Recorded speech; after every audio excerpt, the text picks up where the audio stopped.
Okay, we're back to the regular meeting of City Council. Bylaw 6300, the land use bylaw. For second reading from Councillor Croson, be it resolved that bylaw 6300, land use bylaw, be given second reading. Councillor Croson? Well, we just heard the presentation on it through the public hearing. We know that this is phase one and that more work will be done in phases 1 and 2. And I'm just going to stop now because I know there's an amendment coming.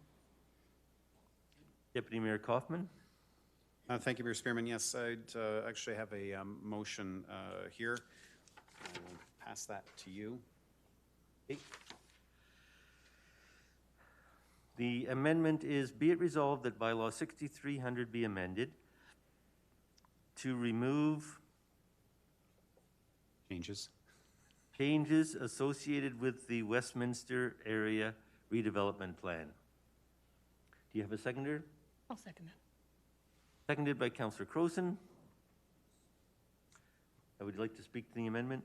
Thank you. Yes, actually, as we all just heard 4 minutes ago, there are the 4 sections in the summary of most significant change document, obviously in the bylaw itself, that make reference to changes to align with new requirements in Westminster Area Redevelopment Plan. This is presupposing Council is going to change the Westminster or approve the Westminster Area Redevelopment Plan, and I think, as we heard Ms. Gehring say, they could be actually taken out and included or looked at or examined in the second round of changes coming to this document. So I would ask for council support. Okay. Anyone else like to speak to the amendment? I see none. Question's been called. All in favor? Opposed? Councillor Carlson? In favor. Okay, thank you. That's unanimous. Okay, we'll now deal with the amended motion. As I noted, this is one of our most used bylaws. It is nice after 9 years to have a new version. This will give us a new version of the bylaw. There'll be renumbering, et cetera. As I said, more changes are coming. This has been done with public input, with input from the solicitor's office and from input from the community with research as well. And I'm just going to call the question. Okay, any debate? I see none. Question's been called. All in favor? Councillor Carlson? In favor. Okay, that's unanimous. Thank you. Hey, we could turn it down in number 3. These guys shouldn't leave. All right, now we'll move on to third reading. Be it resolved that bylaw 6300, land use bylaw, be given third reading, and the mayor and the city clerk be authorized to sign the same. So I'll call the question. Question's been called. All in favor? Any opposed? I see none. Councillor Carlson? In favor. Thank you. Okay, now we have bylaw 6228, a bylaw to prohibit the business practice of conversion therapy. Be it resolved that bylaw 6228, a bylaw to prohibit the business practice of conversion therapy, be given second reading. From Councillor Carlson. Thank you, Mayor Spearman. I know we've had a lot of discussion, a lot of public input on this. So I'll ask if any of my colleagues have questions. Councillor Higgin? I'm not sure when, but I do have a proposed amendment to the bylaw. I'm not sure if when do you want to have that sent out? Might as well start bringing forward amendments. Yep. So, If to make sure that Deputy Mayor Carlson, or sorry, Councillor Carlson gets, you've been just demoted, Councillor Kaufman, gets that. David does have that. If you can pass that out to everyone.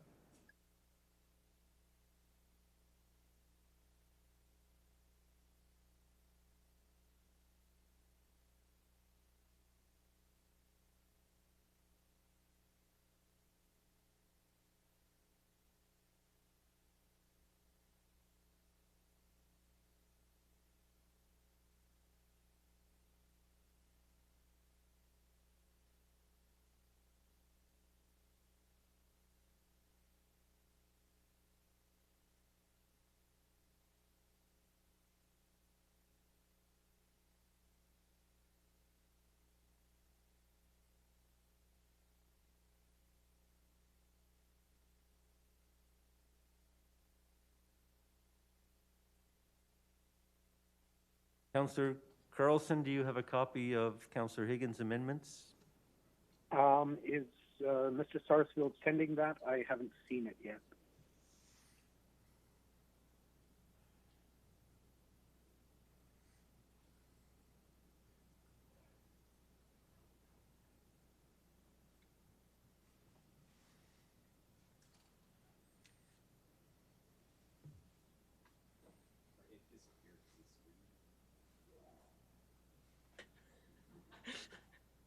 Ask and it shall appear.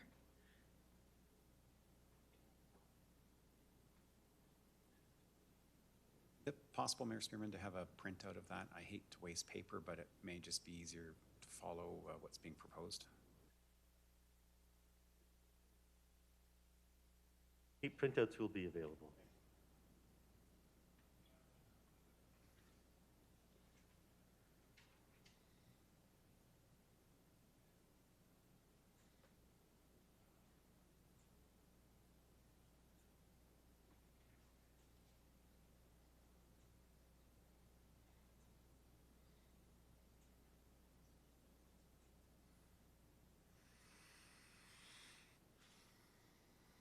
I believe I have it now.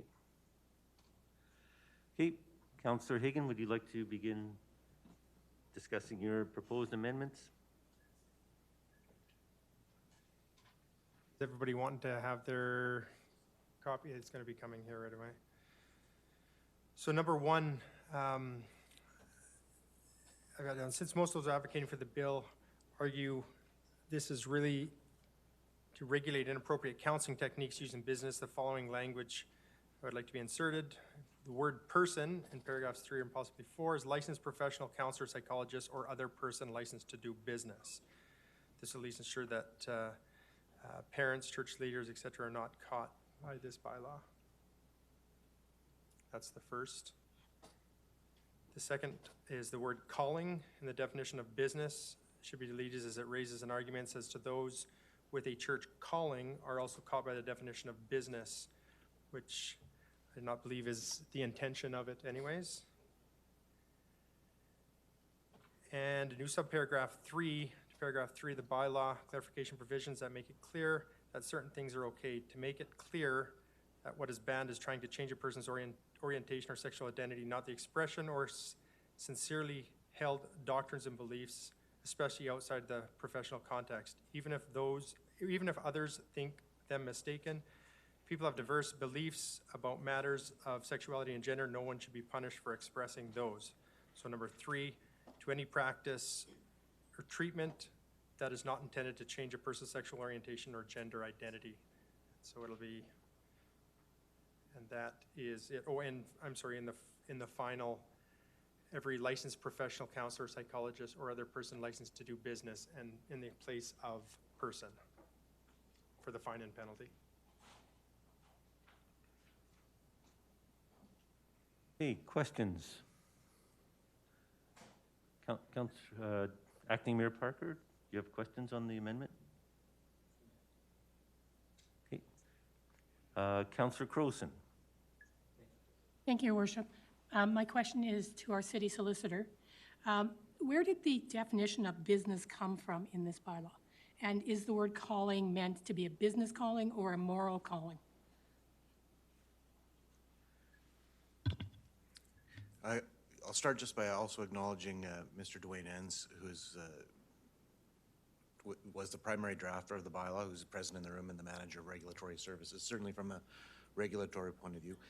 The business license definition in this bylaw we took from the business license bylaw of the City of Lethbridge, and the other relevant piece of information that I can provide you with is the Municipal Government Act definition of business, where most of the different municipal bylaws in the province would all derive their definition from. And it reads, business means a commercial, and let me preface that by saying, when you first read it, you're going, wow, that's a lot of stuff. It's very overly broad. So that's why it's important to go back to the MGA. And business means a commercial, merchandising, or industrial activity or undertaking.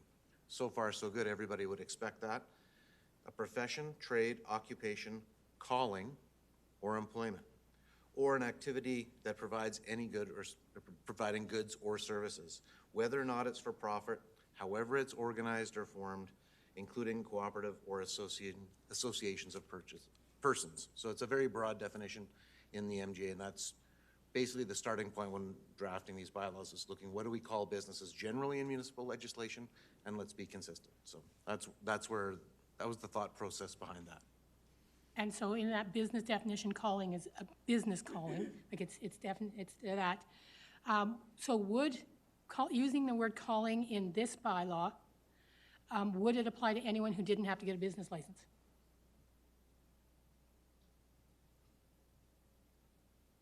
I think that's the concern, is that it's overly broad. No, I mean, if I think back to how people might come to ministry in the Christian faith, they often feel called to that. A calling in this context, in my opinion, that isn't what's meant by that. Thank you.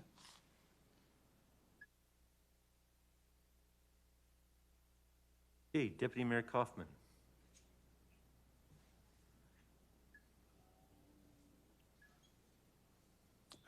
Thank you, Mayor Spearman. Thank you to the solicitor for that clarification. I had the same question around that.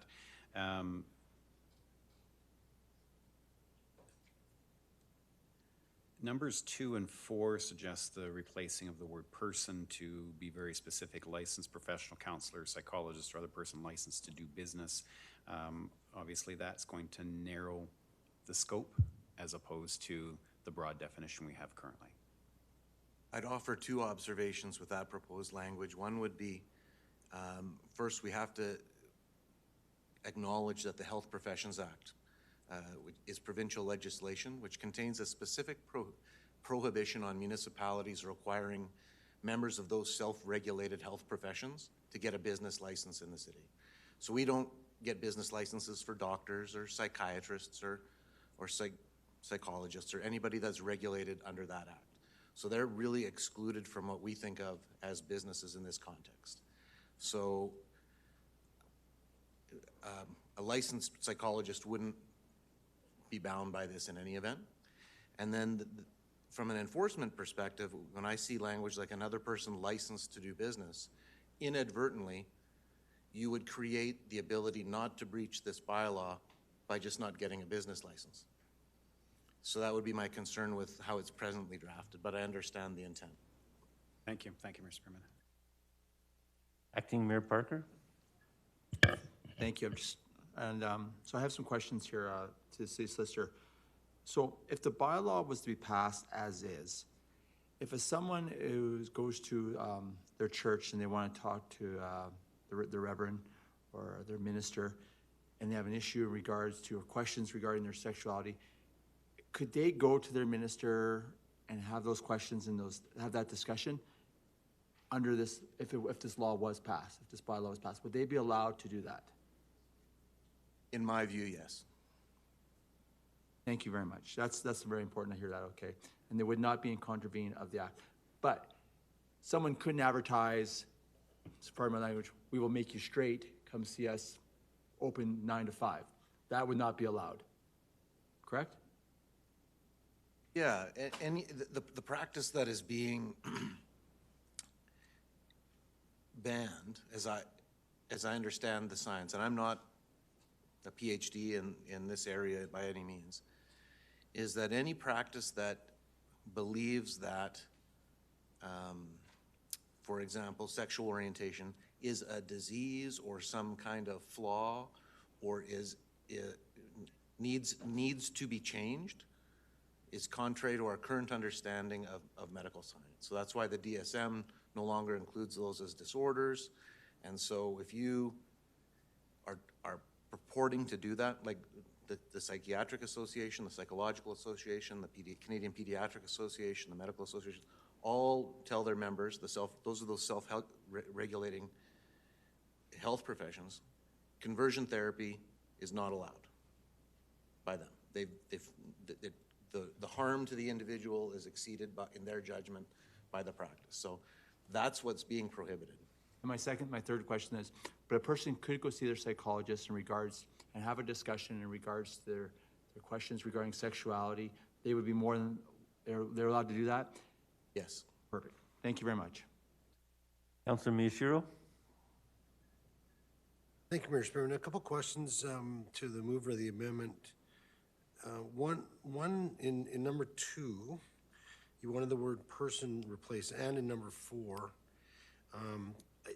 So one thing, I don't think there's such thing as a licensed professional counselor. I don't think that's a title. Psychologist is a title. Counselor, I don't believe is a title, like a legal title under the Health Professions Act. The other thing is that there are organizations that utilize lay persons to do counseling, and it's the lay persons that often have a relationship or could have a relationship with the person seeking some kind of affirmation, and that's the person that might not be the professional, but still might counsel them to change their sexual identity. So that's why I think person's important to be in there. Would you see that? Do you see that as there are organizations where lay people provide counseling services?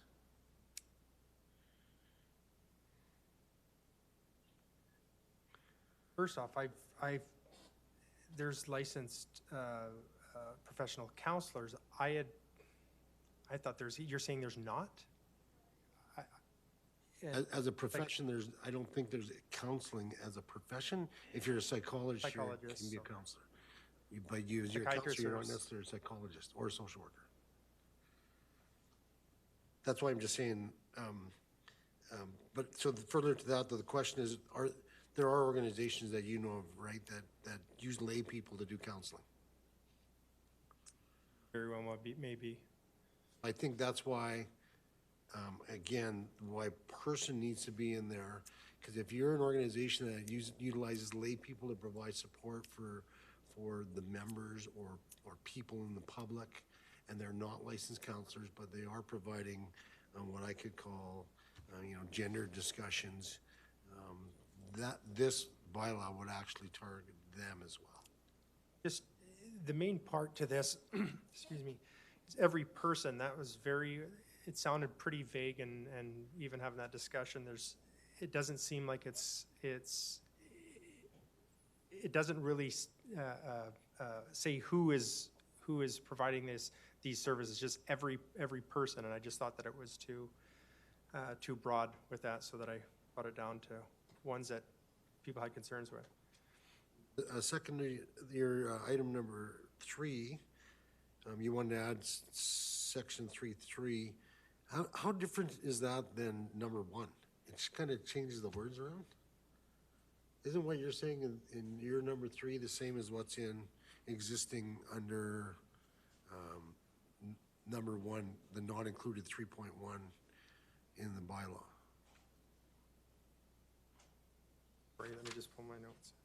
So 3.1 says services that provide acceptance, support, or understanding of a person, that facilitate a person's coping, social support, or identity exploration or development.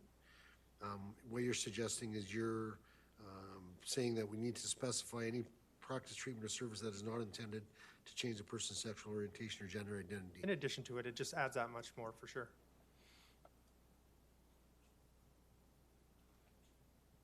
Are they not saying very similar things, and just in a different way? I don't see it that way, Okay, thank you. Councillor Carlson? Thank you, Mayor Spearman. Through you to Councillor Higgin, if I can. Same question, same thoughts. By removing the word person in your sections 2 and 3, and 4, I guess, it seems to me that you are only targeting licensed professionals. Is your intention that unlicensed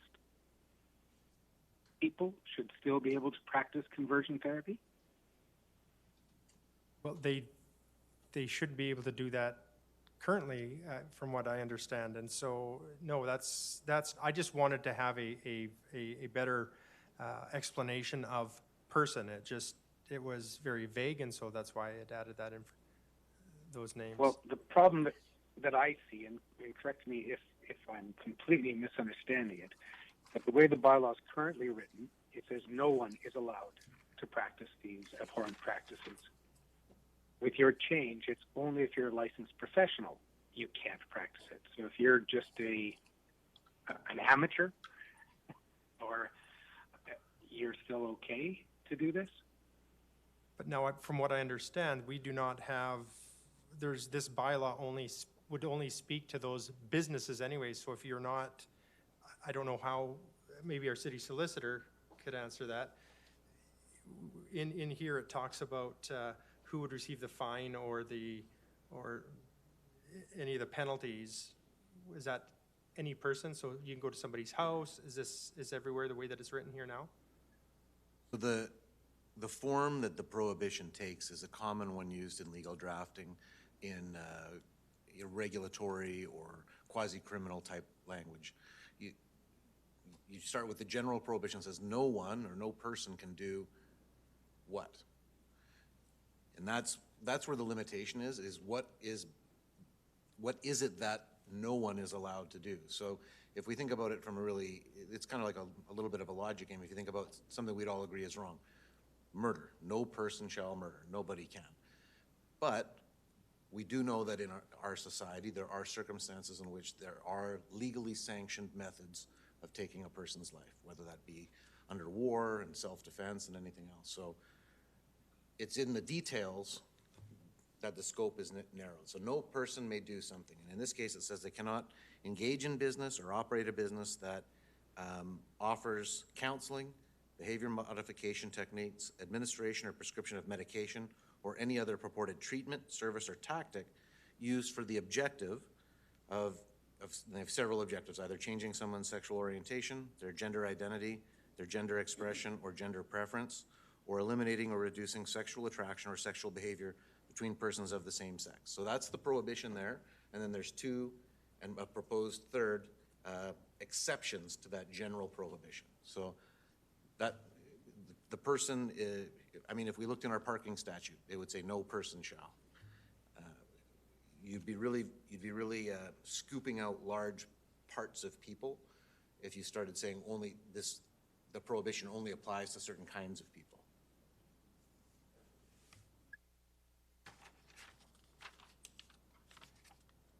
Again, it's proposed amendments. Obviously, it's with discussion. It could be accepted or. Deputy Mayor Kaufman? Thank you, Mayor Spearman. To the mover, and again, just sort of on this language around replacing the word person. Let's flip this around so I can perhaps better understanding. What are you trying to prevent by removing the word person? What is your fear? What are you afraid it's going to encapsulate? Your three you're talking about? Number 2 or number 4 on your amendments, where it just says, change the word person to be replaced with. Are you afraid that the word person is going to capture something? Well, it's just to ensure that the church leaders and possibly even parents are not caught by the law. And that's why I, thought it was best to move that out. If it's persons, that's obviously if there's a church leader or a parent that wants to talk about sexuality with their child, that would not be included. Okay, so it's, and the bylaw doesn't include talking to somebody. The bylaw is about treatment. Yep, go ahead. Sorry, so furthermore to this was in discussion with a constitutional lawyer. I don't know if anybody else has spoken with a constitutional lawyer. This is what, and maybe I could ask that question for our city solicitor in drafting. Was just pulling from other municipalities, or have you been in discussion with a constitutional lawyer?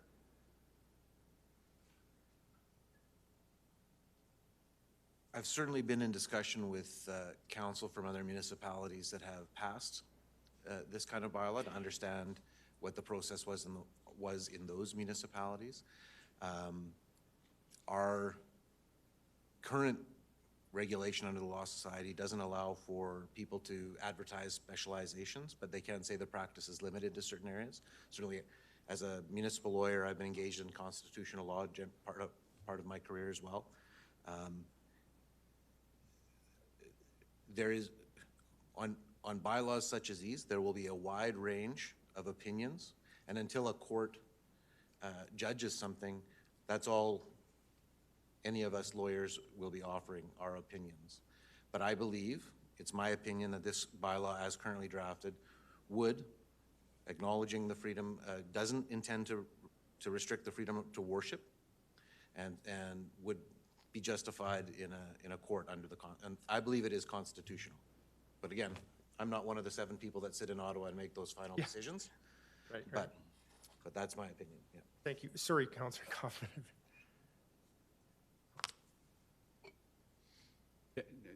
Does that clarify your question? Almost not sure where I was now after that. I was, We're trying to get the city solicitor appointed to the Supreme Court, I think, is where we're headed here, yes, so. I just, actually, thank you. you're saying that I- it's too over. I think your question to the city solicitor has answered my question to you, which was about who are you trying to not have included in the word person, and you're identifying it's church leaders and parents, and in your words, church leaders and parents not caught by the law. So you're trying to create a different context. So, okay, thank you. Thank you, Mayor Spearman. Yep. Any further questions? Councillor Campbell. Are we just debating this amendment, or generally speaking? Just the amendment at this moment. Yeah, okay, well, all right. I will withhold my next question. Thank you. Councillor Morrow. Yeah, I just need some clarification here. So by putting in these amendments, maybe I'll ask this to the city solicitor. If these amendments pass, can you tell me in simple language what we are doing to the bylaw? What are we adding or what are we removing from the bylaw? I'll do my best. Sometimes, in an effort to be simple, I always worry that I might become less accurate. So I will do my best to meet both of those targets. With respect to changing the prohibition, number 2 on the screens, from person to licensed professional counselor, that would mean that anyone who doesn't have a business license and isn't a licensed psychologist could perform conversion therapy. It would remove anyone not in that universe, they would be allowed to, if that passed. So if you're not a professional, if this passes, then somebody else, whoever that somebody is, can do what we're trying to avoid by this bylaw. If number 2 passes, there's only 3 categories of people that could be caught by the bylaw. One would be a licensed professional counselor, noting Councillor Miyashiro's point that counselor is not a defined term in the Health Professions Act. For example, anybody could say they're a counselor, whether or not they have a psychological background or not. But professional might denote that they may get paid for it, and licensed might mean just a city business license. Or psychologist, which is a member of the Health Profession Act, or any other person that has a license to do business. So there are probably many people, if you can just, that's the one that I think might have the most unintended consequences, which is any person who doesn't have a city business license and is not a psychologist and is not a professional counselor would be able to do conversion therapy. Sorry, I understood the licensed professional counselor. I understood the psychologist. One more time, that third. So the change proposed is any other person licensed to do business. So anyone that has a City of Lethbridge business license would be a person licensed to do business. Anyone with a business license. Right. No matter what that license is. Yeah. I could have a coffee shop. And you would My be, basement, yeah, and then you would be prohibited from conversion therapy, offering that as a service. But if you didn't have a business license, you would not be prohibited from offering conversion therapy services. You would, instead of facing a $10,000 fine under this bylaw, you would face a, perhaps a $100 fine for being in breach of not having a business license. Okay. What does these amendments, what does it do? Again, I'm going to ask the question in the same way, either add to or remove from the bylaw with respect to any religious organization. I don't see any impact to the practice of religion in either the bylaw or in these proposed changes. This bylaw passes, whatever the religious groups are doing, if I want to go to my priest or minister, pastor, I'm still allowed to do that.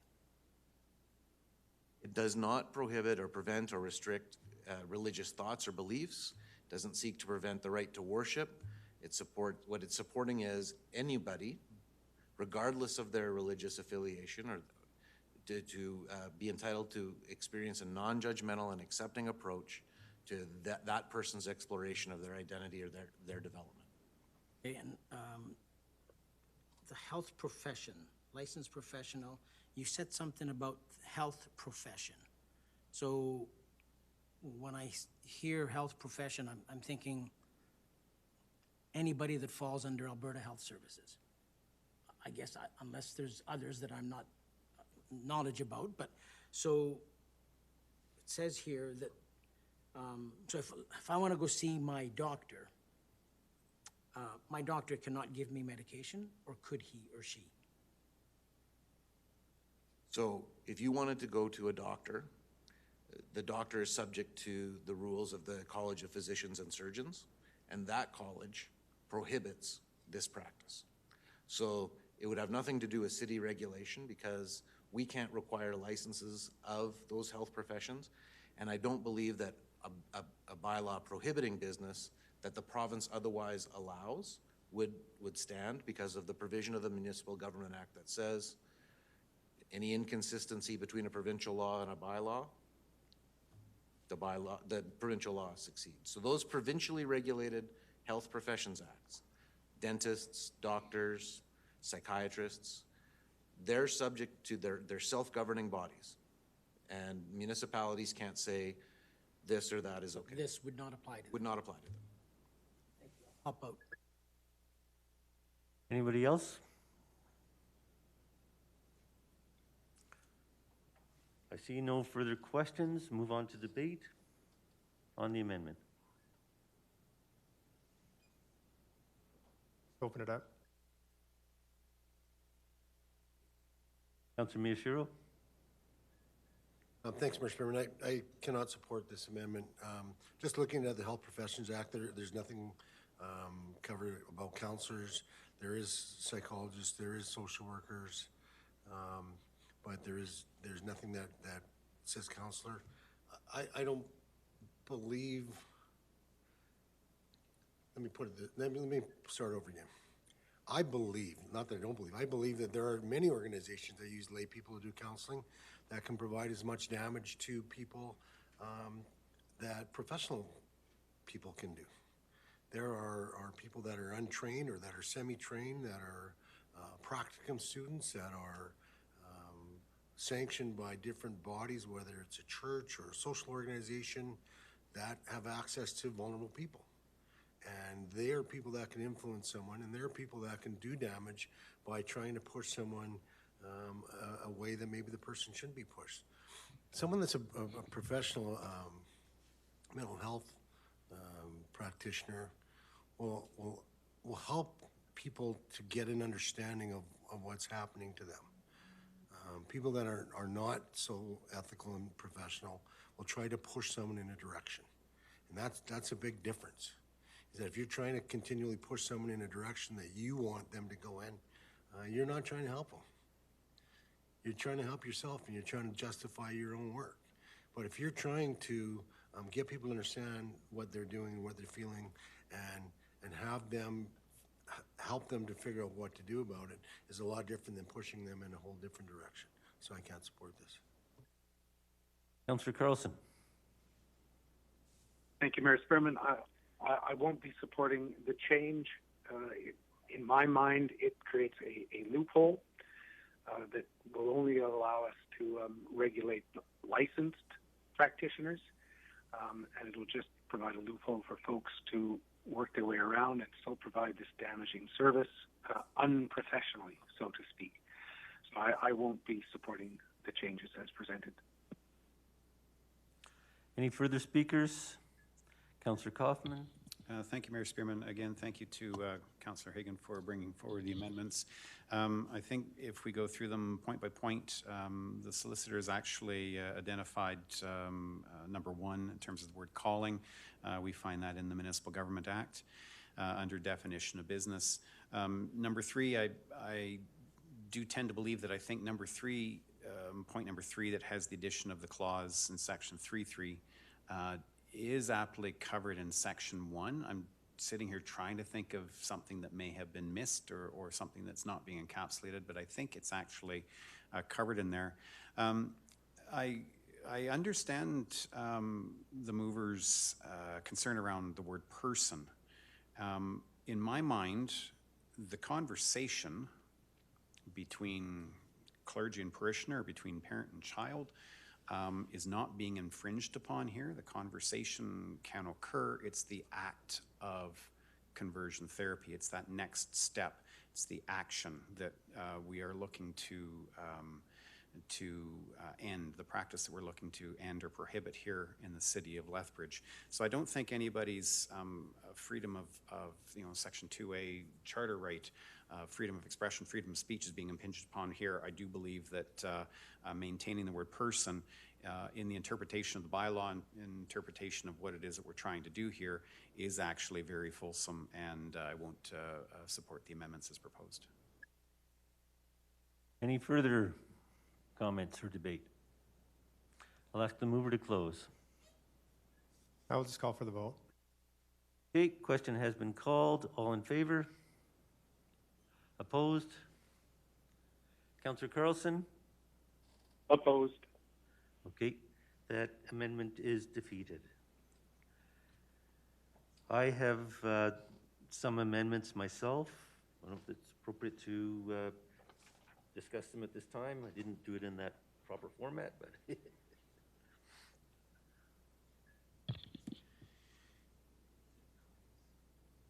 copies are available to all councillors. Okay. Do you have it in digital form, Mr. Sarsfield? Okay, thank you. Yes. Okay, so I have an amendment from Mayor Spearman, proposed amendment from Mayor Spearman. Let's deal with the preamble first. I'll break this into two different amendments, might even break it into three. So the first proposed amendment to Bylaw 6228 to add the following whereas clauses. 1, whereas everyone has freedom of conscience and religion under Section 2 of the Charter, Canadian Charter of Rights and Freedoms, and whereas nothing in this bylaw affects the guarantee of conscience and religion. Mayor Spearman, to that amendment. Simply statements of fact.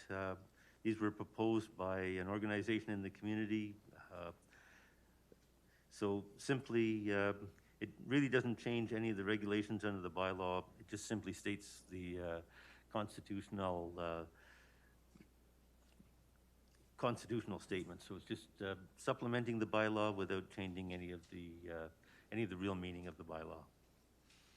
Okay. Councillor Crowson. Thank you, Deputy Mayor. I will be supporting this amendment.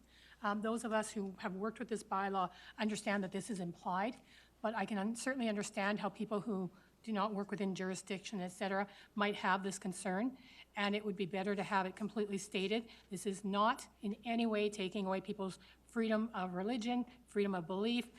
That is guaranteed under the Charter, and we cannot and never should take that away or even attempt to take that away. So I will be supporting this amendment. Thank you. Councillor Campbell. Just for my own clarity, and if I can ask the city solicitor, do you see any concerns with these amendments in terms of raising any eyebrows to the freedom of religion in any way? Does this do something to the bylaw? We're talking about 1A and 1B on the screen right now? Yeah. No, I think for the reasons that have already been stated, from a legal point of view, just for the context, whereas clauses have very limited legal impact. Where they might theoretically become important is if a court was looking at this, it's one way that they might try to, and I hope you appreciate this comment, divine your collective intent. If this bylaw were to be passed, and if it had these whereas clauses, they would look at those whereas clauses as an indication of maybe how to interpret what they've written, what you've written, to make sure that they understand the intent of the legislative body. So I don't think there was anything intended to take away from the, the freedom of thought, belief, conscience, practice, and the freedom to worship in this country. So from a legal perspective, adding those whereas clauses seems consistent with the instructions I've received from you today. Thank you. Anything further from members of council on the amendment?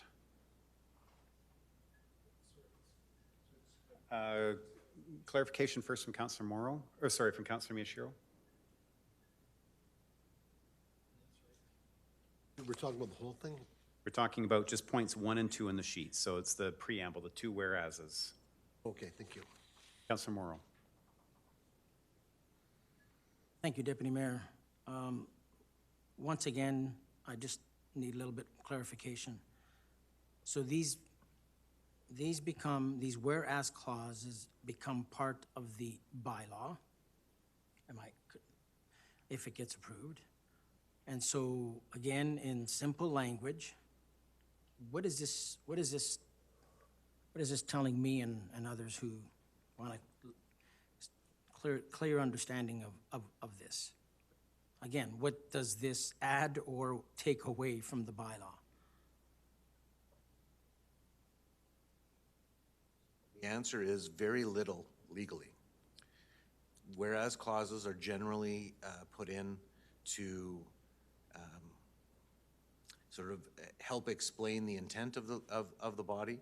There's a whole school of legislative drafters that encourage you not to use them at all, and there's a whole school on the other side that believes they have different levels of value.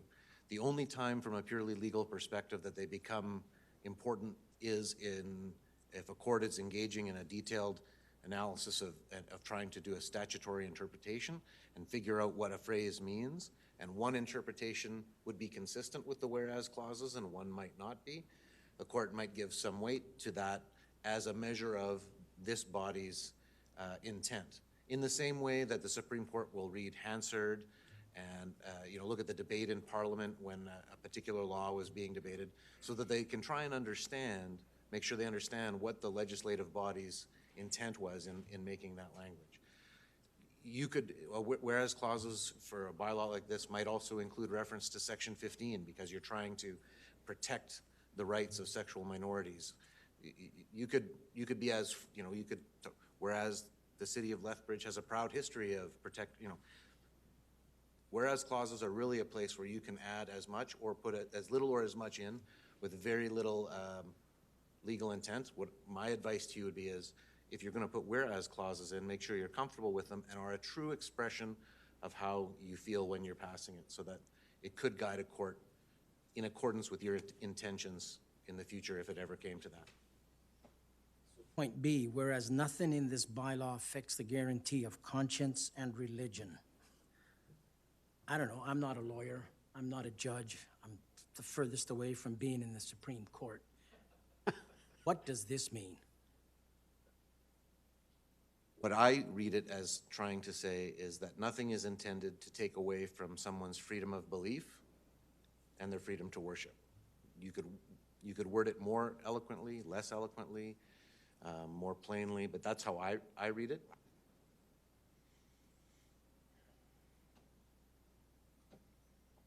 Thanks.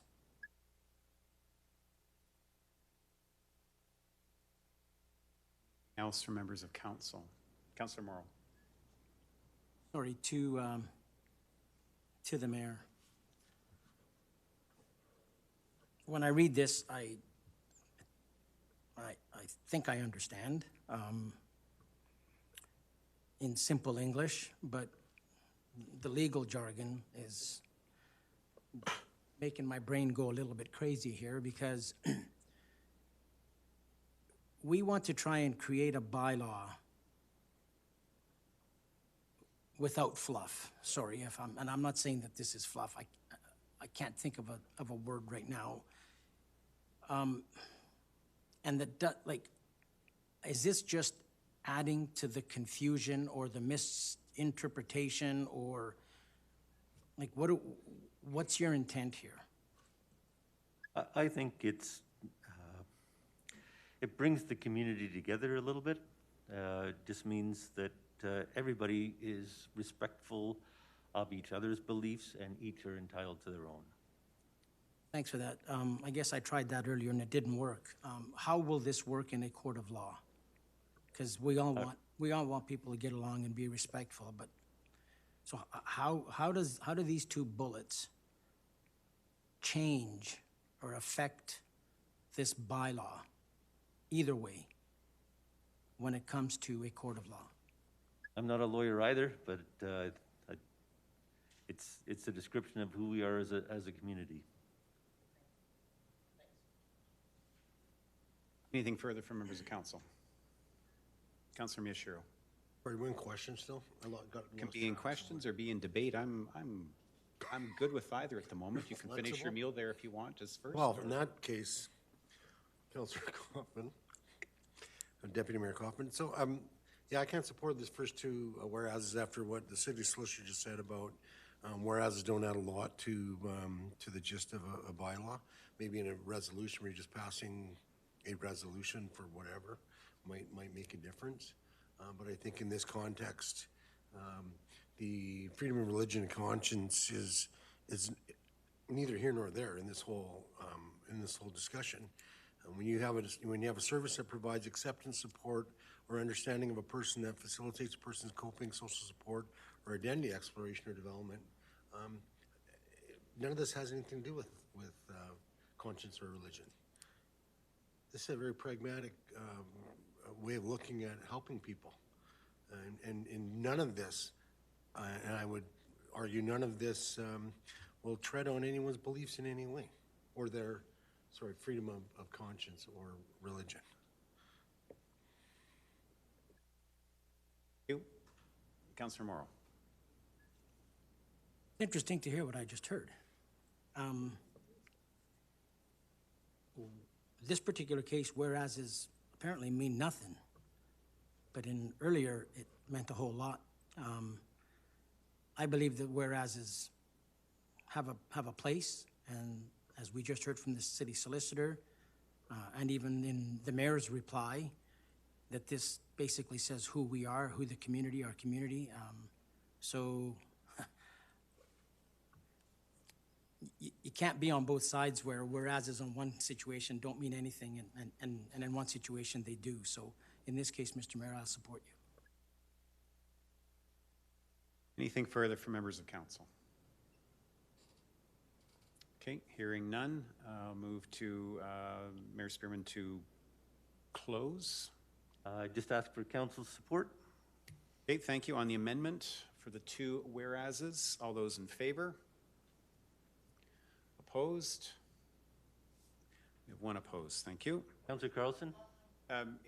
Opposed. We're operating on the assumption that if there's silence online, you're approving. Did you oppose that, Councillor Carlson? Opposed. Okay, can we have a roll vote, please?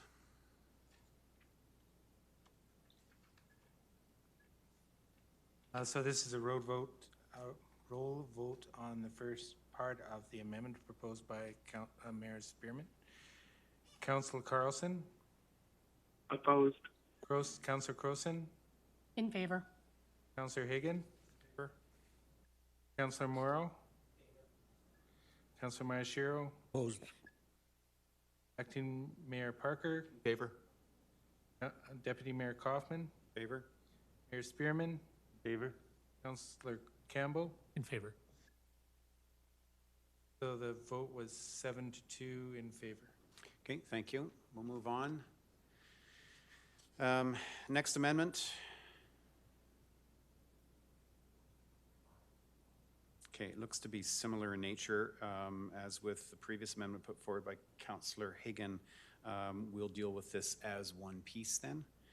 To amend definitions business to business activity or business activities per the attached. So it will apply to amending section 3, amend prohibited businesses to prohibited business activities, and section 8 in the fine and penalty section, amend the word business to prohibited business practice.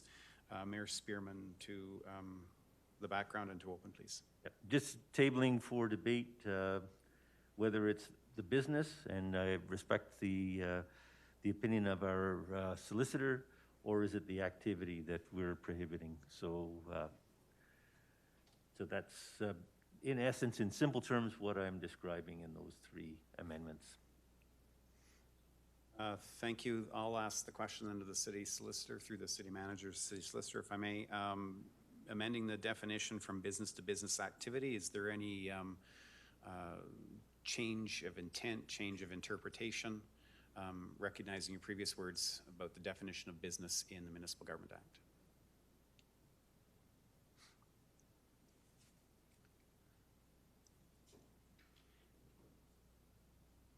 It's difficult to answer that question because one of the, when you're drafting legislation, you try to stick with definitions that have been around for a long time, perhaps considered by courts in different contexts. So as I've been reading this one and reflecting on this proposed change since it was submitted to council, my first reaction was that it was far more broad in that it,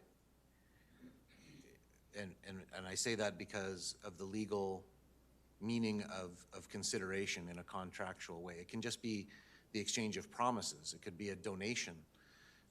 And so I was worried at first that, if you're giving an offering, for example, in a religious context, is that more likely to be engaged by this? And I don't know the answer to that until it was considered by a court or somebody tried to interpret it that way, wouldn't know. But then also thinking, the other thought I had was, I think that every business is essentially an activity. And so I didn't completely have a total understanding of the rationale for the proposed revision in terms of the changing it from the name of a business to business activity, because I can't conceive of anything that's a business that isn't an activity of some kind. So I think that is kind of the same whether you want to have a definition for business or business activity. And then the second point relates more to the definition where you've gone to say that basically anything that is provided to an individual for anything. And the challenge in prosecuting somebody for consideration that's not cash is that it's hard to prove. And so the other concern, which is going to sound weird because it's the exact opposite of what my first concern was, but that's kind of the challenge when you're dealing with new languages. There might be, I guess, if you had the fact pattern where there was an individual who really wanted to engage in the offering of these services, and they just said, you don't have to pay me anything or anything, I'm going to do it for free, then I guess they'd be able to. And I don't know how much of a concern that is from an enforcement perspective, or how this practice looks out in the wild, if you will, but that would be my caution around that new language, sort of the uncertainty of where it would end up. Okay, thank you. To the mover, can you maybe just expand upon or provide us with your intent of this change? It was a suggestion from the community, and I thought I would bring it forward for discussion and explanation, hoping to get an interpretation from our solicitor. So what I'm understanding this solicitor to say is it's untried language, and that the word business is what's used in the act. So that's the answer I was looking for. I think if the community is wondering why we didn't use different wording, or why we didn't get specific, I think you've answered those questions. Thank you. Thank you. Councillor Morrow. Thanks again. City Solicitor, just what I've been asking over the past. So right now, the definition is business. And this amendment would change the word business to either business activity or business activities. Am I understanding that correct? We're just changing, just simple question. Right now, it's business, and if we pass this, it will say business activity or business activities. So there's an attachment to the document you're referring to that contains changes to the definition as well. So there's both the proposal to change the defined term from business to business activity, which I don't think really makes much difference, but the definition is substantially different. The proposed new definition is substantially different.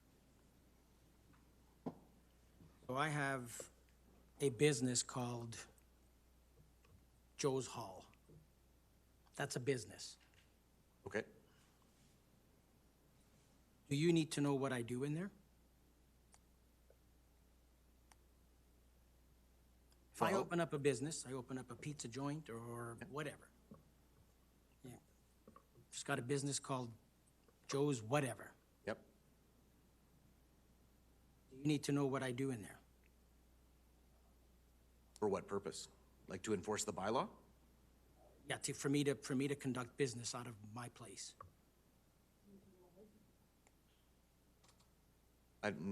Maybe I'd try asking it a different way. Okay. When someone applies for a business license, Right? does the city know exactly what it is that they will be doing as far as business in that facility? Do they? Yeah, with permission, I would perhaps refer that question in more detail to Mr. Enns, who's presenting. I was about to say court, but it's not. Thank you. Mayor Spearman to Alderman Morrow. Yes, we do ask questions on that. We'd like to keep records of what type of businesses are operating. So we have a bunch of different categories. So your type of business you're talking about with restaurant business, we would ask what their intention is, and they would go on and say, yeah, we're making burgers or doing whatever, and then we put them in a certain category. And then there's some businesses that actually touch on two different areas. We have to ask these questions just to make sure that we have proper documentation of what type of businesses are happening in the city. So let's just go a little further. So with that, downstairs in my restaurant, I smoke cigars, and I only bring my friends down there. You don't know that. Is that allowed? Well, that would not be allowed under provincial legislation and city municipal legislation. But that was not something we would ask. Yeah, sorry, I picked smoking, which was about, but you know what I'm trying to say. That's something that you would not ask. No, we wouldn't ask that. So just to be clear, one more time, what are we adding or not, or taking away by changing this word? You're just talking about changing the defined term from business to business activity. I don't think there's any difference. If you're changing the definition from every business, trade, profession, industry, or occupation, employment, or calling, and the provision of goods and services to services that are provided in return for consideration, you're opening up the possibility with that new definition that somebody who purports to offer this service for free or for no consideration would not be subject to the prohibition. I don't know if that's a very successful business model, but I'm just talking about the legal language here. Thank you. Any additional questions from members of council? Councilor Miyashiro? Sorry, now that you're up here, so clearly changing it from business to business activity means you have to change the context of what succeeds after what's after that phrase. So a business that engages or operates or offers the provision of blah, blah, blah, blah, blah that we talked about, that is the business activities. So it's an entity that's doing this. It's not a this. So does that make sense? So in order to prosecute or to go after a business, it's a lot easier than going after someone who's doing this, because you actually have a target then. It's a business is prohibited from doing this rather than a person prohibited from this. Well, as the city solicitor mentioned earlier, there are certain legal terms that through common law have got certain meanings, right? And so business has a specific meaning out there, and if you were to change the wording a bit, whether it's going to affect ability to prosecute or not is up to whether an argument is made in terms of whether that changes everything and whether the court agrees with it. So I can't tell you now whether that would affect the prosecution or not. I just know that we tend in the legal community try to use specific wording that has gone through the courts and has specific meaning. I would say it changes fundamentally if you're saying businesses cannot do X, rather than saying, listing all the activities that are not supposed to be done by anybody, because that's what the change in definition as provided in Mayor Spearman's handout. It's supposed to make it more specific to business activities, as opposed to attempting to list different available types of entities that can provide services or activities. But if you're listing every kind of business and prohibiting them from doing certain things, isn't that a lot more inclusive of just about any kind of activity? Councillor Mishra, if I might, and it's really handy to look at the proposed language right up on the screen. Remember, the prohibition is for any person to either engage in business, so engage in business activity, or operate a business activity. So the definition to the far left on the screen is the bylaw that you've given first reading to.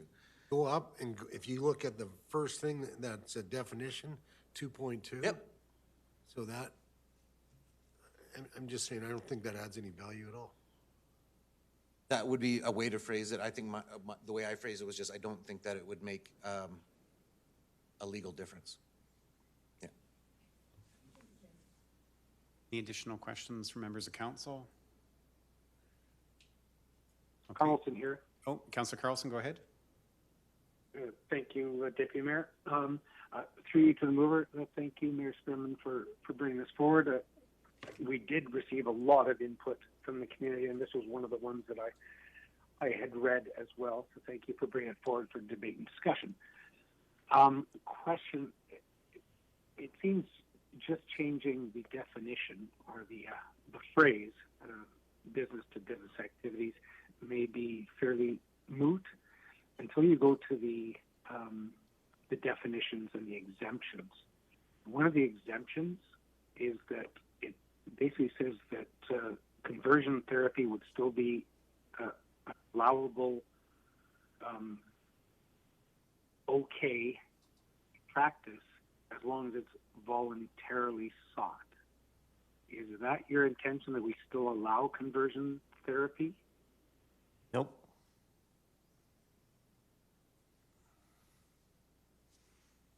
Okay, because I'm just having some, because I agree that when I read some of this, it did make sense to me, but when I got down to that it's still allowed as long as it's voluntary, I had to say no to it. So thank you for clarifying that. Yep. I just wanted to have the concept of business activity versus the word business explained in the meeting so the community would understand why we have that wording in the bylaw. Excellent. Thank you very much. Okay, thank you, Councillor Carlson. Before I tell Mr. Enns he can sit down, Councillor Morrow. Sorry, I just need some more clarification on what I just heard. The word voluntary. Help me out, City Solicitor.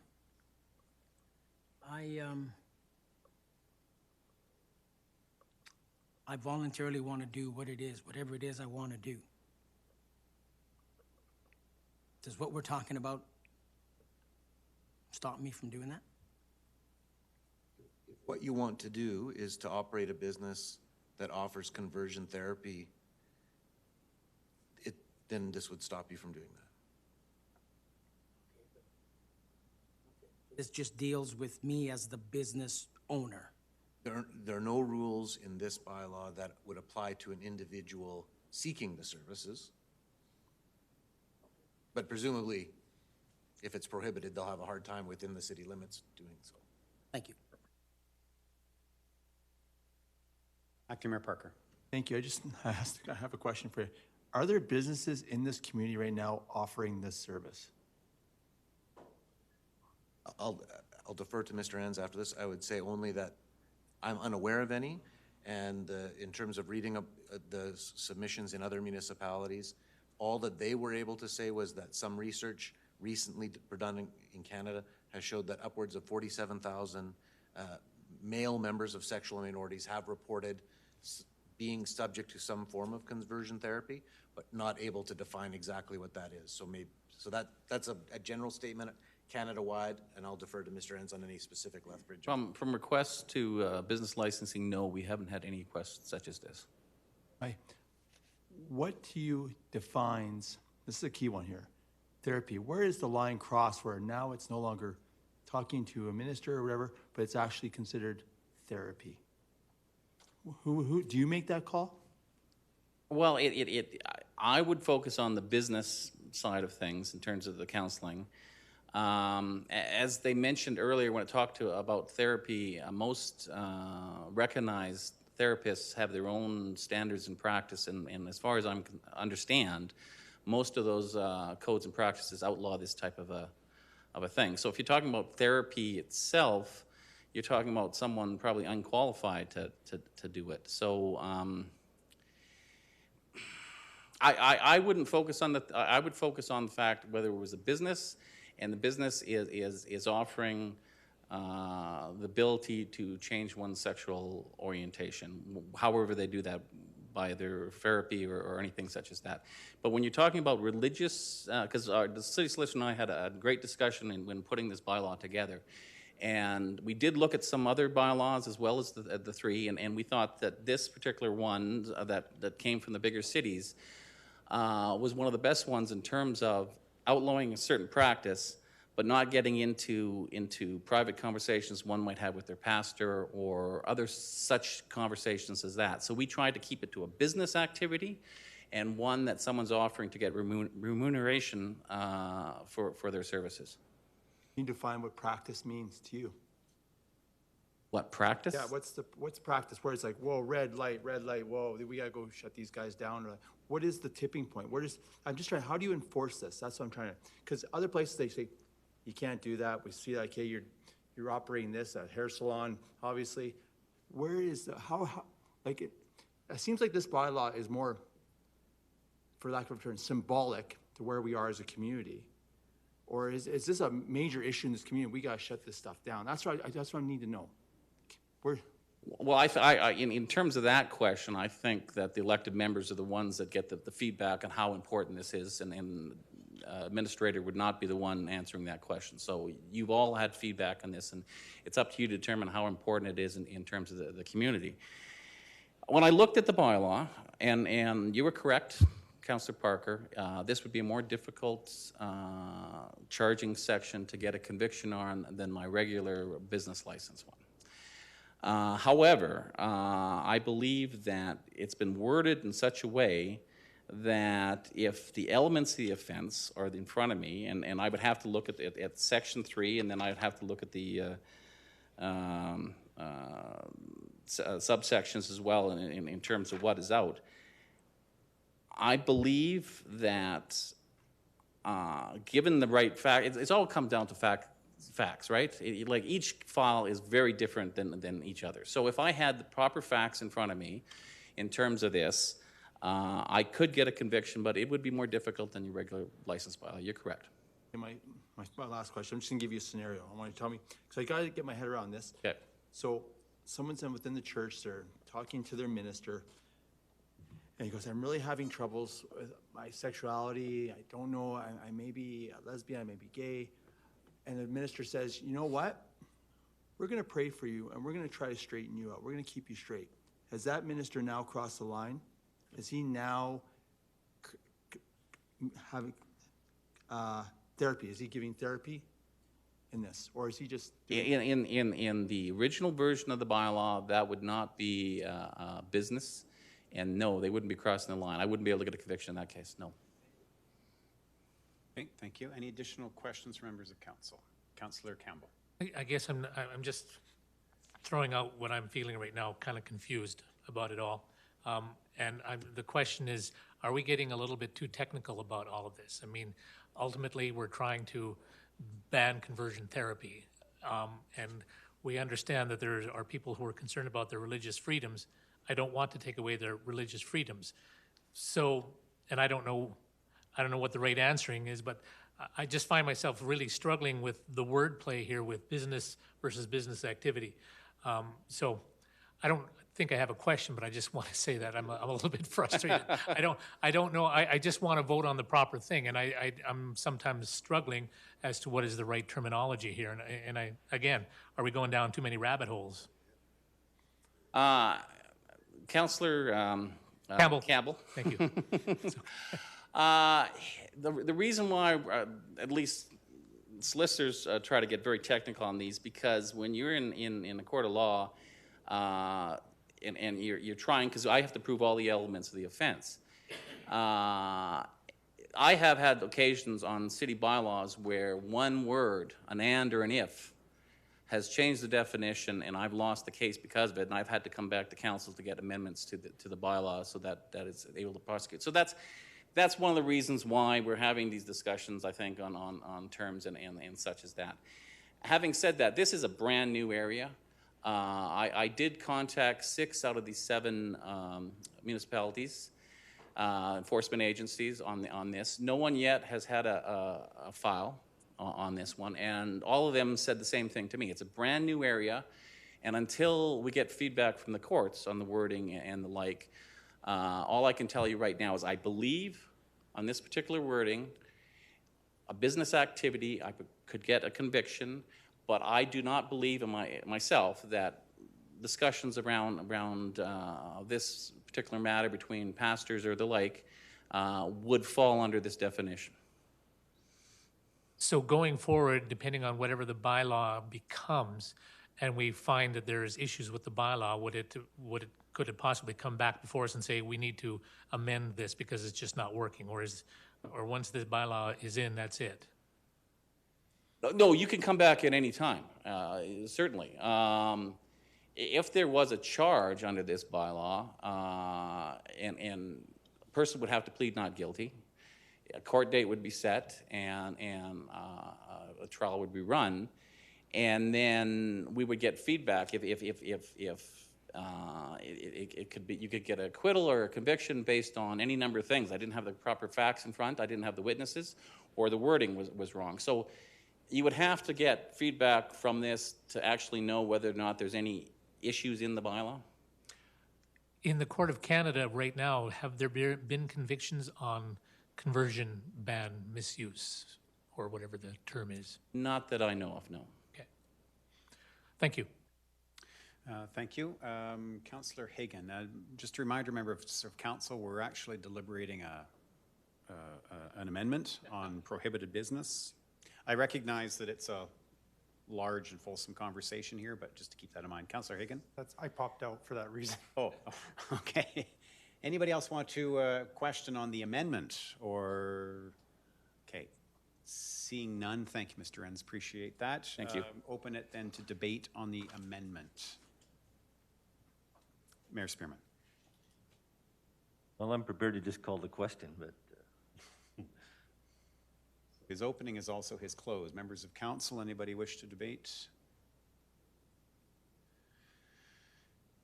Seeing nothing, Mayor Spearman. call the question, please. Question has been called. All those in favor? Opposed? Councillor Carlson? Opposed?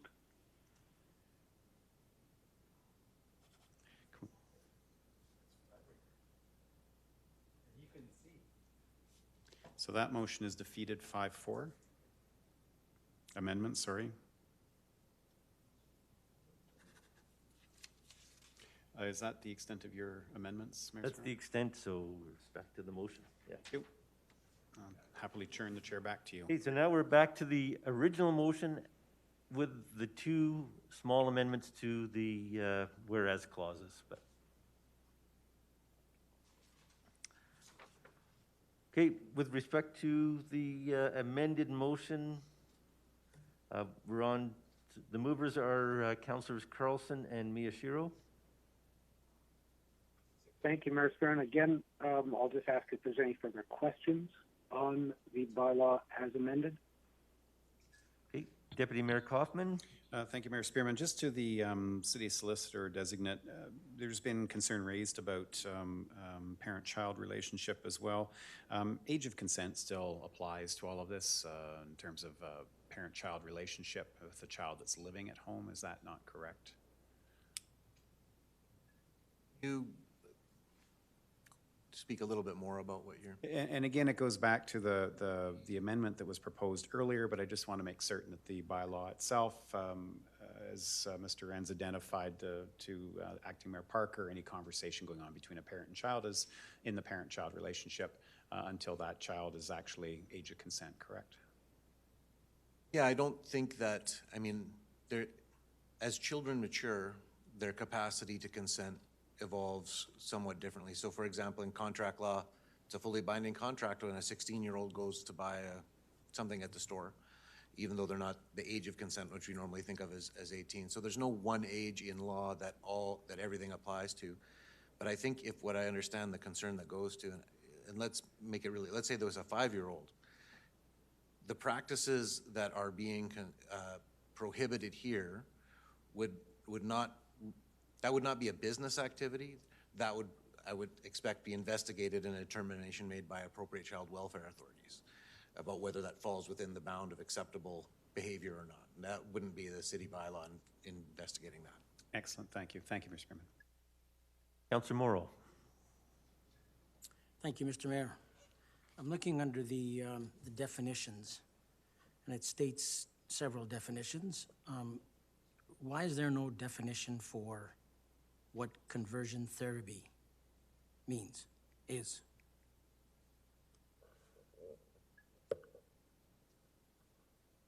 There is a definition in the sense that we could have written Section 3 to say no person may engage in or operate a business that conducts conversion therapy, and then just cut and pasted all of the rest of that language of that existing clause and put it in the definition section. So we just made the decision that this read more easily and was more comprehensible. I know it's probably not easy for everyone to believe, but as lawyers, we do actually try to write in such a way that is as comprehensible as possible, though we succeed to greater or lesser degrees, obviously. But the definition, essentially, while it's not in the definition section, what we're talking about as conversion therapy is what is listed in the prohibited business. Just after the word provides, the offering or provision of counseling or behavior modification techniques, administration or prescription of medication, or any other purported treatment, service, or tactic used for the objective of changing a person's sexual orientation, gender identity, gender expression, or gender preference, or eliminating or reducing sexual attraction or sexual behavior between persons of the same sex, not including, and the two subclauses would be part of the definition as well. So that is what constitutes conversion therapy under the bylaw as it's drafted. Okay, as it sits, I need to be very clear of this. Who are we targeting here? This bylaw, not who we are. This bylaw is targeting, because let me back up. So this doesn't affect any religious organization, correct? It doesn't affect the practice. It's not intended to affect anybody's freedom to worship or their freedom of conscience. If an organization, so this is why people love or don't love talking to lawyers, because we get very concerned about particular words.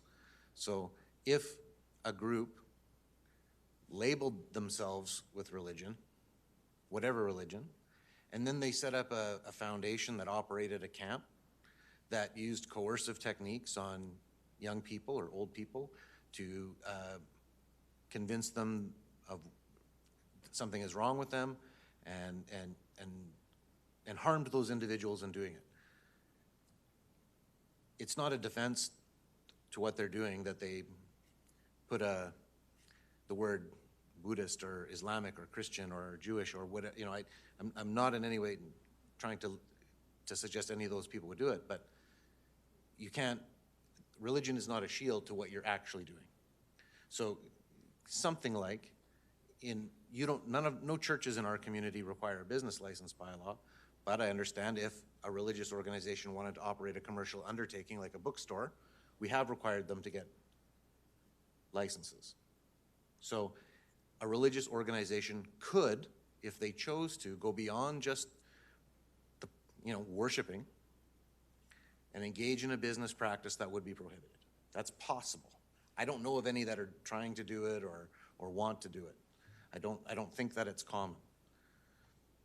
But a church or a mosque or any religious organization could choose to open a restaurant. They could choose to open any commercial undertaking, and when they do that, they are subject to all the same rules that anybody else operating those commercial undertakings. Because that's in some ways distinct from, although obviously informed by their values, distinct from the freedom to worship as guaranteed in Section 2 of the Charter. This includes anyone of any age, the bylaw, or is it specific to 18 and up or whatever? There is no age limitation on this. No person of any age can operate this kind of business. Remember, there's no rules in here. There's no offense for anybody seeking these services.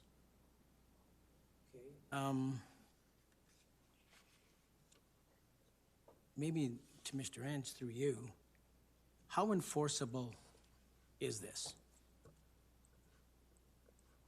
Because I think I read somewhere here that it would be, and maybe it's changed, I can't remember. I read about the city manager would be the one to trigger the fine and penalty, or tell me about how that works, Actually, and how is this enforced? Mayor Spearman to Councillor Morrow. That is a form of bylaws that we're changing the way we're writing. And we used to write, there's a whole bunch of bylaws that say regulatory service manager says this and that. But the term regulatory service manager can change over time, right? So the bylaws that are being presented to you, and I think for the last year or so, all say city manager. And the city manager has the right to delegate that authority to different departments under him or her. So just because it says city manager there, that is delegated to the enforcement agency, which would be us. So the city manager, are we putting everything on him? Well, it's a type of wording that I understand most municipalities are now moving towards. And like I said, departments can be shifted, roles can be shifted, and so you have a number of bylaws that say right now regulatory services manager, and if they changed my name to whatever it is, then that bylaw wouldn't, we would have to change each one of those bylaws and put in there the new term. So it's just a way of wording that a lot of municipalities are going towards. Okay, and my second part of that question, so how will you enforce this? And would it stand up in any court? Okay, answer your first question.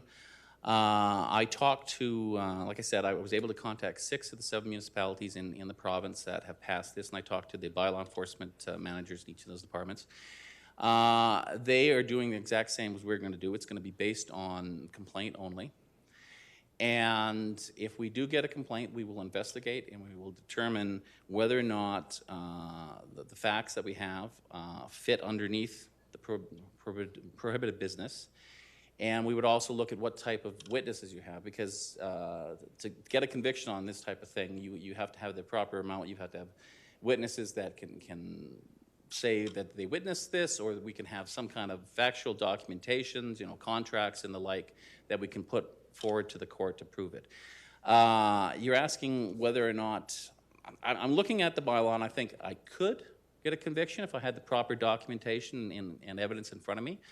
I do not know whether or not that there'd be some arguments that would come up in court that would waylay us and be difficult to actually get a conviction. So until I actually put this in front of court, and I don't, like I said, I don't have any other municipalities that have this experience as well, I can't guarantee that any conviction can be had under this, but I could say that given the wording of it, if we had the proper evidence, I believe we could have a good chance of getting a conviction. This would involve police work as well? Or not? At present, I believe it's going to be the regulatory services that are going to take initial control of this particular bylaw. I have further questions, Mr. Mayor, but I'll hop out. Councillor Higgin? Actually, for Mr. Ans, thank you for that. So what training is going to be needed for this? Like, what training are you going to take to be able to investigate this, as you mentioned? Training in terms of the officers? Yeah, the ones going out to investigate if there's a concern that comes in, a complaint. Is there something that needs to be in addition to what you currently have, or could you be doing it now? Well, we'll certainly discuss it. I mean, there's no specific training on this to be had. We will have discussions in terms of, from my point of view, what I need to get a conviction. We will also have discussions in terms of what type of enterprises we think fall under here, and based on that, I believe most of the officers would bring any of these cases forward to me, and I would probably make the final decision whether or not this should go forward. So in terms of training, I think it would be an internal at present. If this comes up when there's lots and lots of different conferences held all the time on this type of thing, if something comes up in terms of this, there's a bylaw enforcement conference every year. This could be one of the topics next year. We'll certainly send one or two people to go and get further information on it. Would this be a bylaw? Is it not a criminal code thing that would be dealing with this? No, the criminal code, there was actually presented on first reading in federal parliament, I think it was in March, first reading to outlaw this practice, and I don't know the definition, the criminal definition of it, outlaw this practice under the criminal code. Much more serious offense than a bylaw.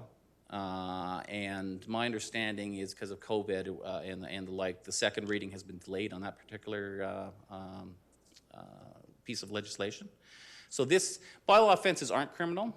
If you get convicted of bylaw offense, it's not going to prevent you from going down to the States in terms of some of the restrictions they have on criminal code offense and the like.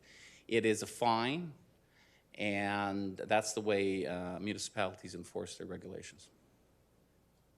All right, well, I see a fine and possible imprisonment, then that's when it would switch over to a criminal side. I'm just wondering, you and your background, I know you know a lot about bylaws. I'm just wondering how you're going to be able to enforce this, and I guess that's the reason, everybody, why I wish we would have had a public hearing on this, because we have much more information to answers from. No, I understand your concerns, because a lot of bylaws have that in default 6 months jail.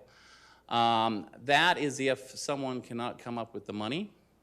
However, the courts, especially when it comes to bylaw offenses, have other ways to deal with that. You can work that off. You can ask for extensions to pay. Usually the court will allow, at present when you get convicted, will allow up to 6 months to pay off a fine. However, if you make some arrangements and you start making and paying a fine, the court clerks are allowed to give you further extensions in terms of that. And if you decide you don't want to pay whatsoever, they can make arrangements to have volunteer work to take off some of the fine. Have there been people in jail? Yes, there's been 1 or 2 people that have ended up in jail because they just have no interest whatsoever in paying the fine and doing any of the work. It's usually a day or two that they end up. I haven't seen, maybe a week, the longest I've seen someone actually spend jail time. I guess just as terrible as this is, by what we're hearing, conversion therapy, and that this obviously needs to be, we have to put an end to it. You're saying that someone might be able to just spend a day in jail or do some community service? Well, when I talk about jail, I mean, I'm thinking back to those offenses. They were usually $100 or $200 tickets. I mean, this is a $10,000 ticket, and a court can decide maybe to sentence someone for a little longer than that for a heftier ticket, yes. But for the most part, this type of courts usually go for fines and or some type of work program. Okay, thank you. Councillor Morrow? Thank you, Mr. Mayor. City Manager to Solicitor Mr. Enns. In my some of my information package, when I was earlier on trying to get the public meeting, I have a summary of the Canadian legislation to prohibit conversion therapy as part of that. And again, this is getting way over my head, but the Senate of Canada apparently looked at this twice, and what it says here is that legislation in the House of Commons supersedes legislation in the Senate, and it's expected the bill will no longer be considered by the Senate. And then in March 2020, as you've identified, the federal government introduced legislation which proposes 5 new criminal code offenses related to conversion therapy. What do you know about that? Because I'm thinking, help me out, that this is beyond municipalities. And I'm not saying that I don't believe that the activity should be stopped, because nobody wants torture, nobody wants any of that. Nobody's told me yet today that they want that. It's the opposite. So, our province hasn't done anything. I don't think they have. The federal government seems to be, I don't know what they're doing. What can you tell me a little bit about this? Because I don't want to support something if it's just there because it makes people feel good. Well, understandable. So that's where I'm coming from. If it's not going to do what we want it to do, then let's not do it. If the federal legislation is passed, it would have paramountcy, and there's no doubt about that. I mean, there's a question. We do have a minority parliament right now, and which could fall at any minute. So I can't tell you that this is going to be passed. I don't know if what's going to happen in terms of the federal part of this thing. There are certain, it all comes down to wording. There's certain criminal code offenses that we have passed bylaws on where we've changed it enough to deal with a municipal concern. I'll give you an example in a second, where the police have decided they can issue charges separately. And the one I'm talking about is in terms of fighting on the street. There is assault charges under the criminal code. But if there's a bar fight sometimes, it's on a city street, and the police come and break it up, and there's 2 sides fighting and the like, they can be given each a $100 ticket under the bylaw and deal with it that way. One, so these individuals don't have to deal with a criminal code offense, but there is some kind of a penalty for to have this activity out there, and they decided they don't want to go to that serious route of doing a criminal charge. So, but well, then again, it all comes down to the wording, because if there's wording in a federal or provincial legislation that is very similar to what we have, they have paramountcy, and you would have to go that route. I'd supplement Mr. Enz's answers by saying I can give you specific information about what the Bill C-8 that the House of Parliament gave first reading to prohibit. So it's similar, covers similar ground. It's if you cause a minor to undergo conversion therapy, so if you just cause, not just operating the business, so it's much more broad. If you remove a minor from Canada to undergo conversion therapy abroad, that will be criminalized if it's passed. Causing a person to undergo conversion therapy against their will be criminalized if it's passed. Profiting from providing that conversion therapy, and advertising an offer to provide that conversion therapy. So and it'll be punishable for between 2 to 5 years in prison. So it's quite a different prohibition than just, hey, you can't operate this business in our city. That's the big difference between what's a criminal law power and what I would characterize as a municipal law nuisance regulation power, or their power to regulate businesses for municipal purposes. Okay, what I heard throughout this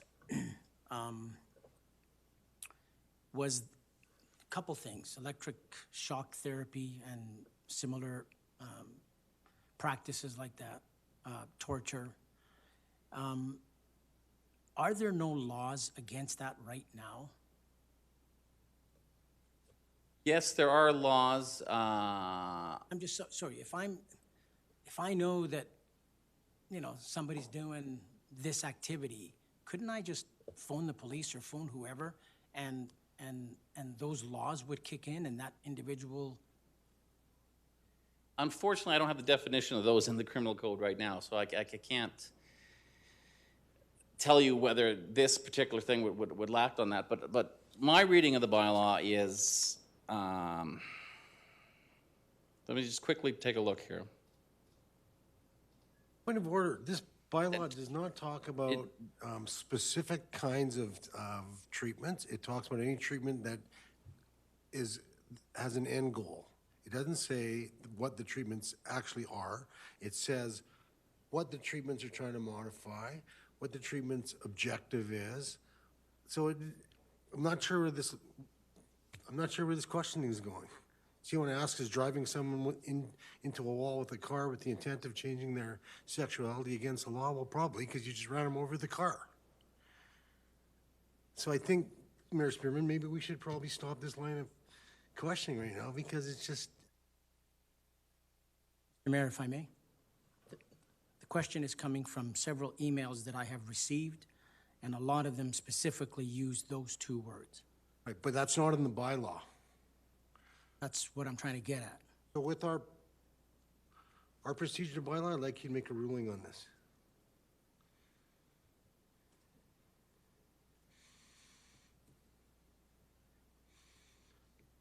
We're not debating something that's not in here.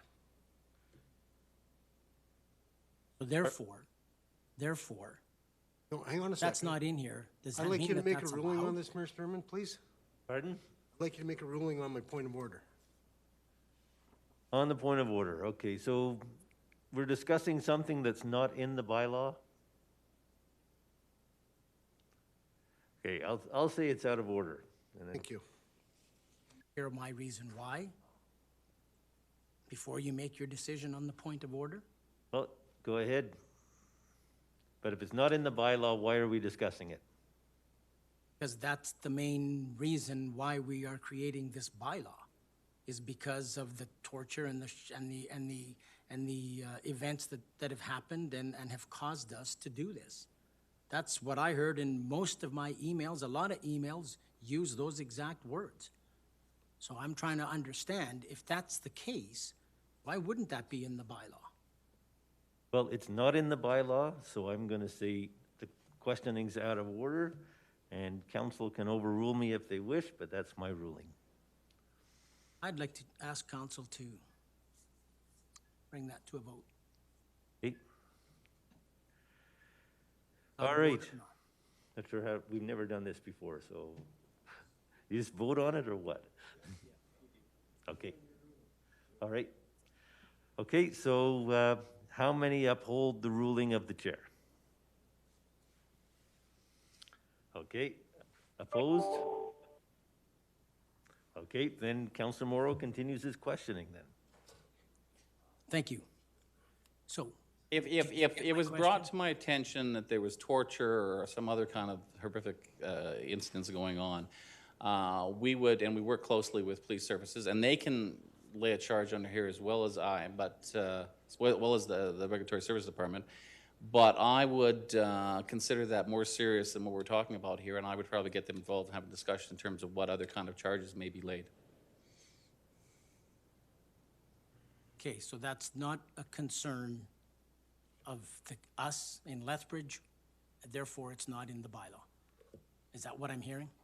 The bylaw isn't that specific in terms of going to every detail of what kind of conversion therapy there is. It talks in general terms about tactics, purported treatments, objectives, and stuff such as that. But it's not going to go into detail about shock therapy and that, no. So one more time then, in general terms, using your language, Yes. will this stand up in a court of law? If it's general terms. And once again, it's my opinion, and it's a legal opinion, and the courts may decide differently. I believe this particular charging section could hold up in the court of law, yes. Any further questions on the main bylaw? I see none. Let's move on to debate. Movers? Thank you, Mayor Spearman. I could open very briefly. It's been a long road, longer than I ever imagined. But the journey has been interesting and shall we say, enlightening. I do want to thank my colleagues who did do a lot of work in researching and examining the input from the community and discussing it. I did vote against the whereases being added, but that's consistency for me. I don't think a bylaw needs to be littered with extra whereases. However, if these two do bring some comfort to those who are concerned about their rights under Section 2 of the Charter, I appreciate that that is in there to give them some comfort around that. I am asking my colleagues to support this bylaw, or this ban. Not only it'll ensure that this practice is not allowed in our community. It's not offered, it's not available, it cannot happen here. But just as importantly, we're sending a message loud and clear that this abhorrent practice is unacceptable. And more importantly, it doesn't work and it can cause great harm. I do have to take a second to thank the members of our community that have been championing these types of bans, not just in our city, but throughout the province and our country. And I've got to do a special thank you to those members of our community that have shared their stories with us. I've got to let them know that I appreciate it. But it's been intensely troubling to me that this process has caused anyone harm or possibly inflicted new trauma. I did not wish that on anyone, and I hope that hasn't happened. But I want to thank you for sharing your voice and your experience with us. I want to thank everyone in our community around the table for your patience and your perseverance and your willingness to listen and do what's right for our community. With that, I'll close my opening unless Councillor Miyashiro has anything to add to the opening. Councillor Miyashiro? No, thank you, Mr. Chairman. I will close. Okay. Anyone else wish to debate? Councillor Campbell. Thank you for the process of getting here. I'll be brief as well. Here it is, 2020, world is upside down. This is new and evolving, but important for the city with this bylaw. We know this, I believe. I think that I've learned this, that conversion therapy is wrong and is inhumane. I believe the bylaw does not infringe on the freedom of religion, as a lot of people were concerned about. And other people here have spoken much more eloquently than me, but I will support this bylaw. Councillor Morrow. Yes, it has been an interesting path. So I'm the kind of guy that before I put my hand up and support something, it has to be significant, and there has to be teeth to it. It has to be worth what it is that we're doing, and not just the words on the paper.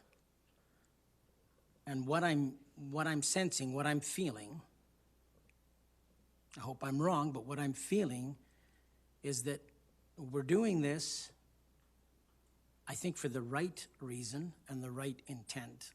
And every one of the emails that I received clearly does not support several aspects of how conversion therapy is dealt with and treated. That is where I want to go. This, to me, is not anywhere near that. Again, I may not choose the proper wording, but actually one individual said to me, we have so many bylaws that are unenforceable, and if they are, they don't stand up in a court of law. And so I'm not that kind of guy.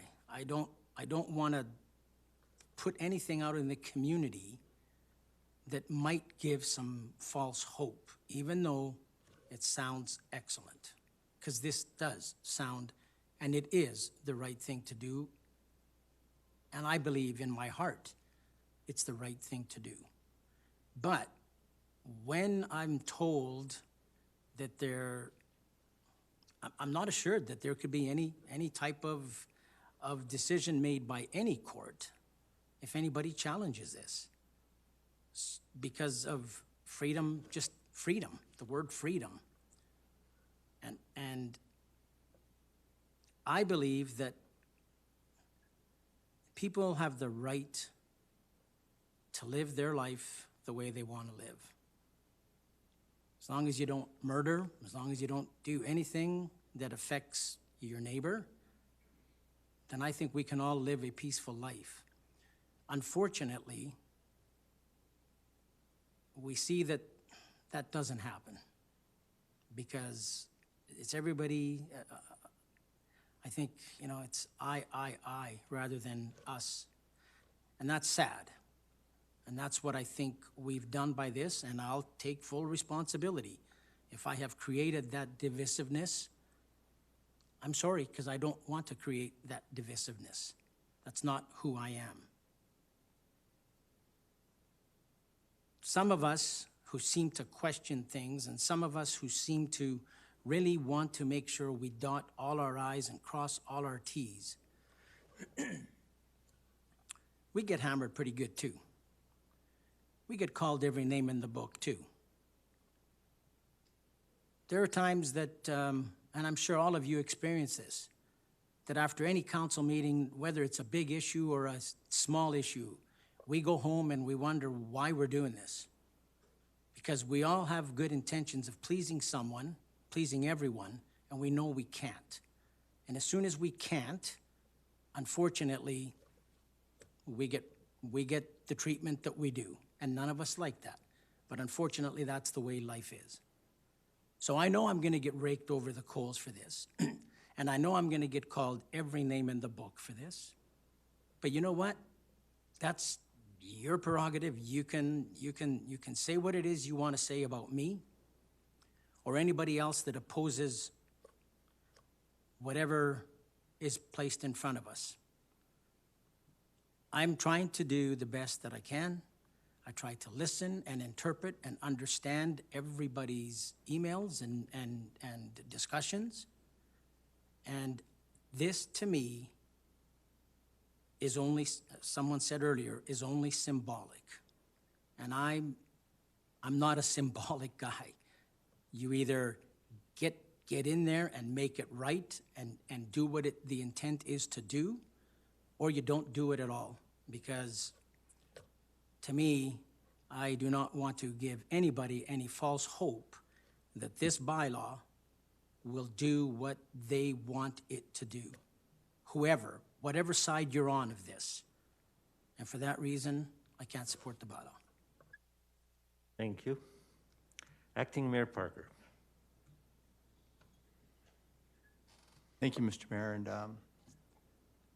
I was hoping there would have been some kind of public meeting, consultation, and I lost that battle, and I respect and I move forward. I'm really glad we had this conversation and discussion around this table because, and I really hope the people that emailed us, phoned us, wrote to us, I really hope that they watch this meeting today, and I know that they'll have an opportunity to go back and look over the meeting because a lot of their concerns, a lot of the questions that they had were brought forward during this discussion, during this opportunity to do amendments. And I think a lot of the questions and concerns that were sent to us via email were addressed through our debate. Not debate, rather our questions and the answers. And I want to thank Mr. Enns, Mr. Lowen, all the staff for answering the questions because we did have lots of questions.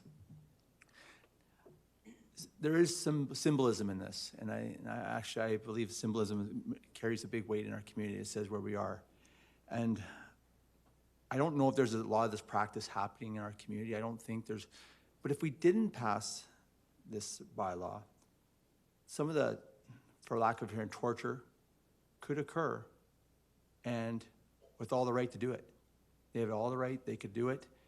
And I sure hope it's not occurring to date, but we've heard horror stories that's happened in other communities in years gone by, but it could be happening in today's times too.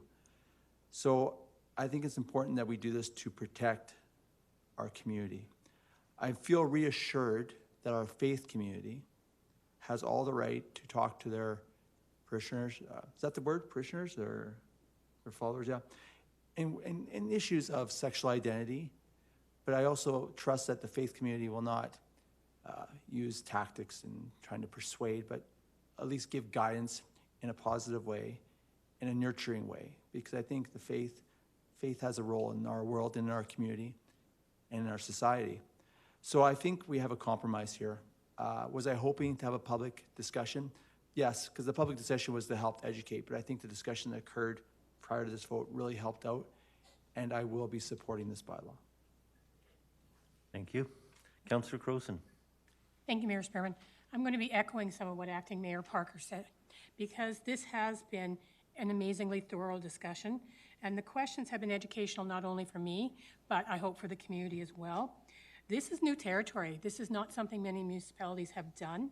And, okay, my mind goes to history. It reminds me of when they did the Sunday shopping bylaw in 1989, 1990, and it took a few times to get that right. So we do have a lot of questions. And don't worry, Councillor Morrow, I will only call you one name, and that will be Councillor Morrow. So don't worry, everything will be on there, because what has become very clear in this debate and discussion is that everybody on council wants to protect their citizens and the residents of Lethbridge. We may have slightly different ideas on how to go about that, but that is the goal, and that is what I see as the goal of this bylaw. It is not to stop personal conversation. It's not to stop viewpoints. It's not to stop beliefs or opinions. It is to stop harmful action, action that has caused people to commit suicide, action that has hurt people, action that has caused irreparable harm. That is what this is about. And all reputable science and medical bodies are against it. When you have that sort of stand from every reputable medical and scientific body, it is very difficult not to realize how dangerous this is for people in Lethbridge, but elsewhere as well. But of course, we're focusing on Lethbridge. So I will be supporting this bylaw. It is for the protection of our residents. We've taken into account the concerns people have, and I am happy with what we've achieved today. Thank you. Would any other members of council like to speak? Councillor Higgin. Thank you, Mayor Spearman, and thank you to my colleagues for the healthy debate that we had this afternoon. A lot of the questions, I've become much more learned on what this practice is just from some of this conversation that happened here. So I'm kind of like Councillor Parker. What's your name again? Parker. Yeah, this guy here. That's right. Councillor Parker, sorry, this is the main mind-numbing here today. But Councillor Parker indicated that having a public meeting would help with some of those questions that I had. I still have questions. Definitions, vague definitions. I was just, as I was sitting here going through what Calgary's definition of conversion therapy is, went through what Edmonton's was, and how they define, and they're all different throughout different municipalities. And so I still don't have a definition for conversion therapy. Now, in saying that, I can't reiterate enough, and I know I'm getting blasted, and I get somewhat frustrated on social media, is I'm loving torture. I'm loving people to go through chemical castration. You're loving this, Hagen. You're loving this. Do you know what? I got broad shoulders. It's fine to take that, and as Councillor Moore had mentioned, we're going to get blasted on this. I have a tough time raising my hand to something that I don't have all the information required. I do, and I would hope that all of us have that concern. I've received emails. We've all received emails, hundreds and hundreds of them, of which a majority or a lot of them are stating that they just want to have a public hearing. They still haven't voiced their concern. Again, I don't condone, or sorry, I don't, conversion therapy is something that I definitely do not support. I don't support conversion therapy. I don't know how many times I can say that I don't support it. It's process of what's going here. It's not the ability, it's the ability to not have our citizens come up and speak. I spoke earlier about one that wanted to speak of this. No, sorry, you can't. This is our job, is to listen to the community, listen to the citizens, make educated decisions on what we have heard. Get professionals in. We've heard that all far too often. Well, you need to listen to professionals, you'll have a better view. Well, this is what I wanted to do, and we're not doing it. And I know that's past, and I'm not speaking to that. We're not having a public meeting. but I still didn't have the information that I needed. Again, I'm going to be called the bigot. I'm going to be called everything. But you know what? It's the way that it is, and I'll deal with that. But I'll end in saying I do not support conversion therapy. But the way that this bylaw is written, I cannot support the bylaw. So with that, I will not be supporting. Thank you. Deputy Mayor Kaufman. Thank you, Mayor Spearman. It does actually sadden me when I hear colleagues address the fact that they know that they're going to be vilified or criticized or critiqued, and we all do that. I've worked very hard over the 9 years I've been sitting here through this run to maintain a very thin skin, because I think it's that empathy that drives us to keep doing what it is that we're doing. It makes us open, it makes us vulnerable, it makes us understand what's going on in the community. And it's that thin skin that I apply actually to this particular conversation as well. There was a political scientist named Herbert Simons who came up with the term satisficing. I think I've mentioned it here before. And it's a combination between satisfying and sort of sufficing in terms of creating legislation.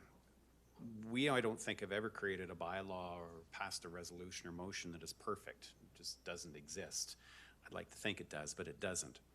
Everything that we present here, everything we debate and deliberate here is usually a starting point. I can understand the frustration of those that maybe don't support this, but this can actually be amended. This is the starting point. This is something we can move forward. It's something that as we become educated, as we understand, as we see what's going on, we can actually bring amendments to it in the future. Bylaws are organic documents. They're not intended to be fixed in time. They depend upon us nurturing them constantly, going back to them, making sure that they are working for us. If they're not working for us, we amend them. That's the process. It's the process that we're codified by. I have certainly been reading all of the emails that we've received, and I recognize and respect the concerns in the community about violation of certain rights and beliefs. As one of my colleagues stated a little bit earlier, it's implied, but it does need to be stated every now and again, that we are governed by the Charter of Rights and Freedoms. Section 32(1)(b) of the Charter identifies that the provinces have to follow the Charter of Rights and anything in their jurisdiction. We fall in their jurisdiction, so we have to follow the Charter. And I think that the work that Mr. Lowen and Mr. Enns have done to present this has put us in good stead in terms of that particular situation or scenario. The statement was made earlier, we sometimes go home and question what we do here. Sometimes we question that as we're sitting here. You don't need to go home to do that. You have that thought.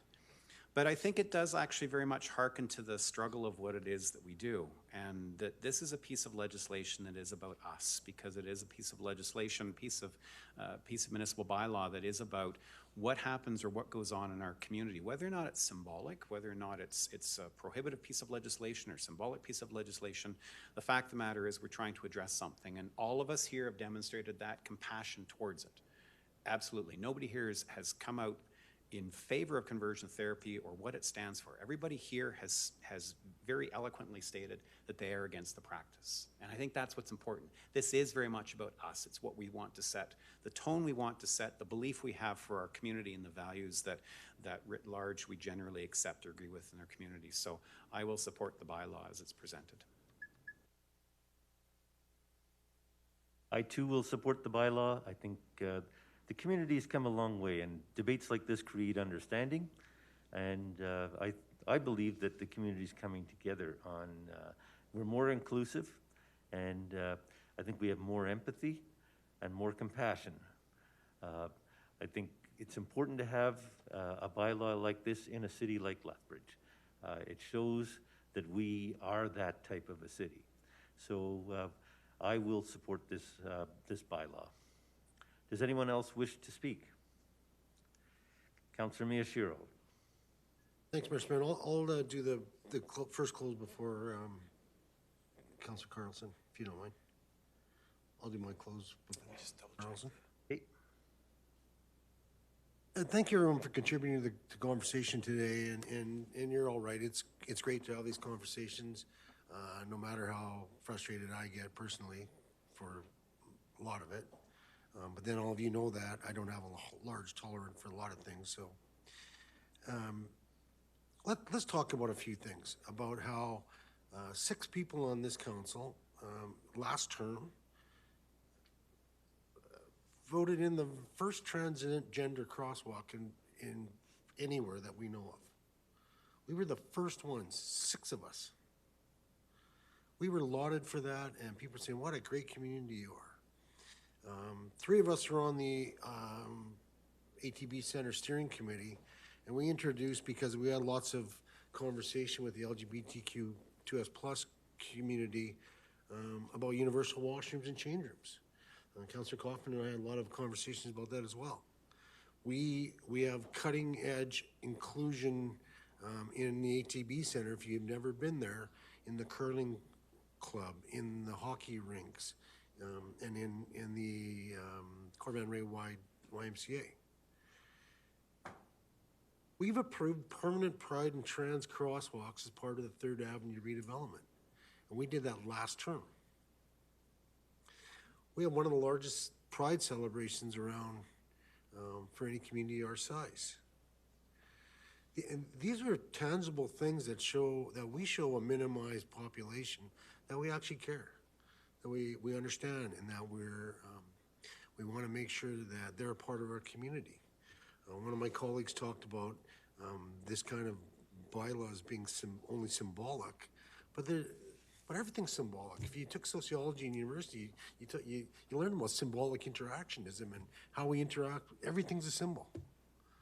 And we take it what we can. If city council, if it's symbolic that we say, we don't want this to happen to anybody anymore, then there's a whole group of people in our population that are going to say, thank you for doing that. Thank you for recognizing that we've had some crap in our lives, and that someone that has the authority and the ability to stop what happened to me happen to someone else.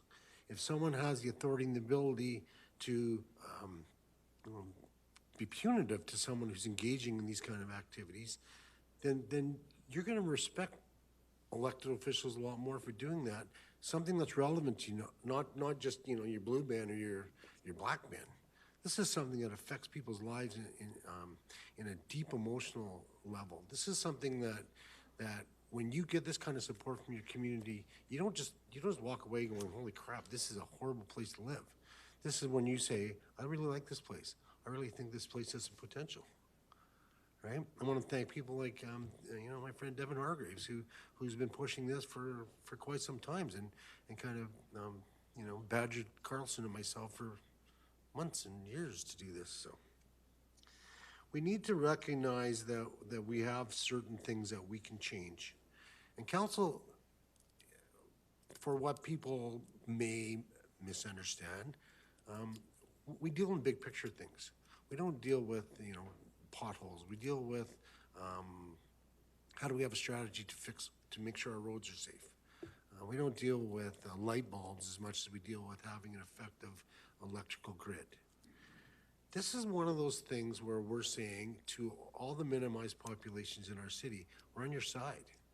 There's some things that we can do here to make a difference in your lives. And we're ready and prepared to fight for you. So I really hope, and I see the numbers are pretty positive right now, but I hope we're sending a message to the community that we are inclusive and that we are going to support people that are minimized. Thank you. Councillor Carlson, did you have anything to say for a close?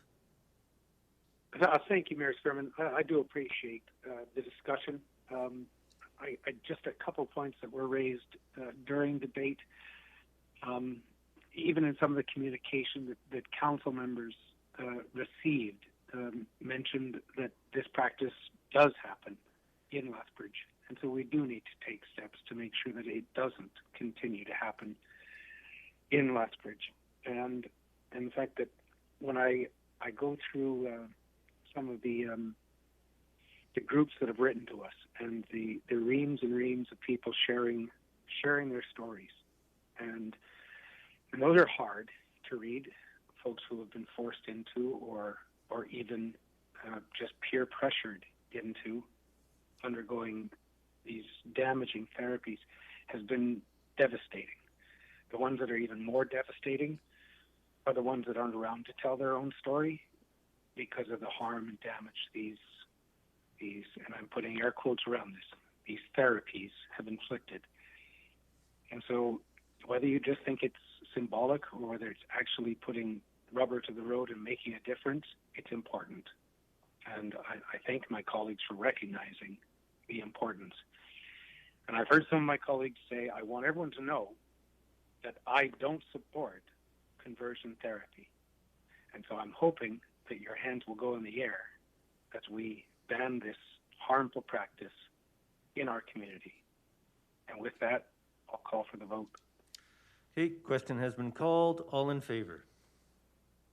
Opposed? That motion carries. Assume you're in favor, Councillor Carlson? In favor. Okay, that's 7-2. Thank you. And now we move to third reading. Where is it? I've got it. Okay. Third reading is, be it resolved that bylaw 6228, a bylaw to prohibit the business practice of conversion therapy, as amended, be given third reading, and the mayor and the city clerk be authorized to sign and seal the same. Councillor Miyashiro? Question's been called. All in favor? Opposed? Okay. And Councillor Carlson, you're in favor? In favor. Okay, thank you. That motion passes 7-2. Thank you. We'll now move on to inquiries.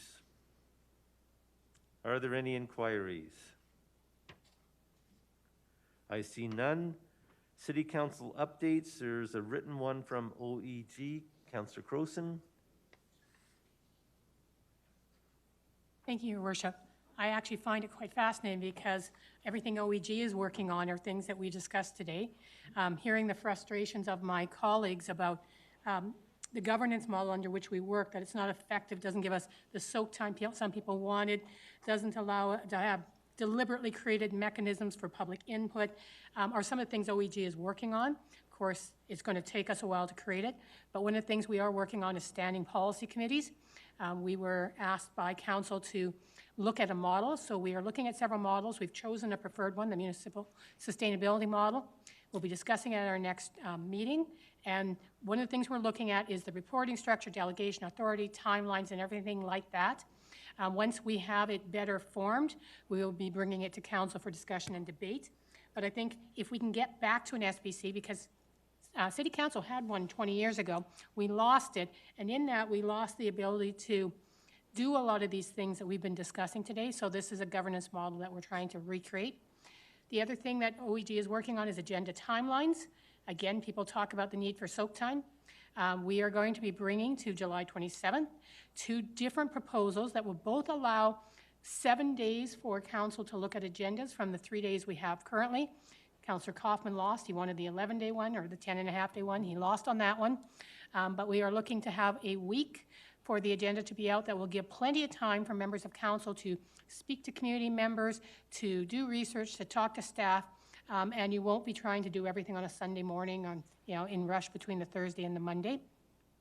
One of the things that also has been discussed, and I just want to put it in your head because we'll be bringing it on July 27th, is it conceivable to move our meetings to Tuesday? Because then you'd have 8 days of soak time instead of 7. So don't be surprised when that is brought forward. That is something we are looking at, and this will, again, give a better governance model if it is adopted by council.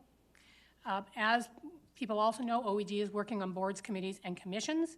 We were supposed to have the BCC Day in the spring, but it has been pushed back. I'm hoping that council will be getting soon requests on the 7th and the 12th, 7th and the 21st.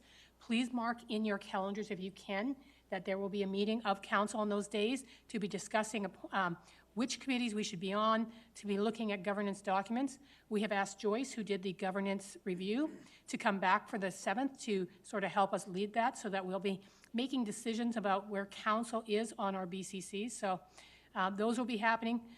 We are recruiting actively for BCCs. We have had discussions about that. All of that is going through. And then we're also looking at public engagement, partly part of that was covered in earlier resolutions, that OEG will be helping with the survey, but we're looking at public engagement in other ways as well. To again, make sure that as many members of the public as possible are being heard and have an opportunity to speak. Something we'll be looking at specifically with the upcoming budget. And then we looked at professional development for council, but also what staff is doing to discuss training that we might be able to use as well. And then the other thing, not surprisingly, we've extended our meetings from 2 hours to probably about 6 every month because of what OEG is working on. And we are still working on the council procedure bylaw. Expect to see that in the fall. It is something that, again, is 20 or so years out of date. And so we will be looking at a new procedure bylaw. So as I mentioned earlier, we will be streaming all of our meetings starting at the next one. Our minutes and our agenda are going online, and we invite any of the colleagues who are not on OEG. You are welcome to come if you want to get into a good governance debate. You can't vote, but we might be changing that with SPCs. We might have any member of council can vote if they come to an SPC, but so that's one of the things that's up for debate. So if you think you should be voting, let us know. And that's what OEG is up to. Thank you. Thank you. Are there any questions for Councillor Crowson? I see no questions. Governance rules. Okay. That will move on to final motions. I have a resolution from Councillor Morrow. Omnibus resolution for closed meeting. Be it resolved that council direct the closed meeting discussions with respect to operational review strategy, program and strategy update, and exhibition park update remain confidential pursuant to sections 24, advice from officials, and 25, harmful to economic interests of a public body, of the Freedom of Information and Protection of Privacy Act. Councillor Morrow? Question's been called. All in favor? Any opposed? There's none. And last motion from Councillor Campbell for adjournment, that we do now adjourn the regular meeting of City Council until July the 27th, 2020. Question. Question's been called. All in favor? Any opposed? Hey, thank you. I did ask him if he's being punished. Can I just say, without Bonnie and Haley, I really feel like there's a lot of men in this person.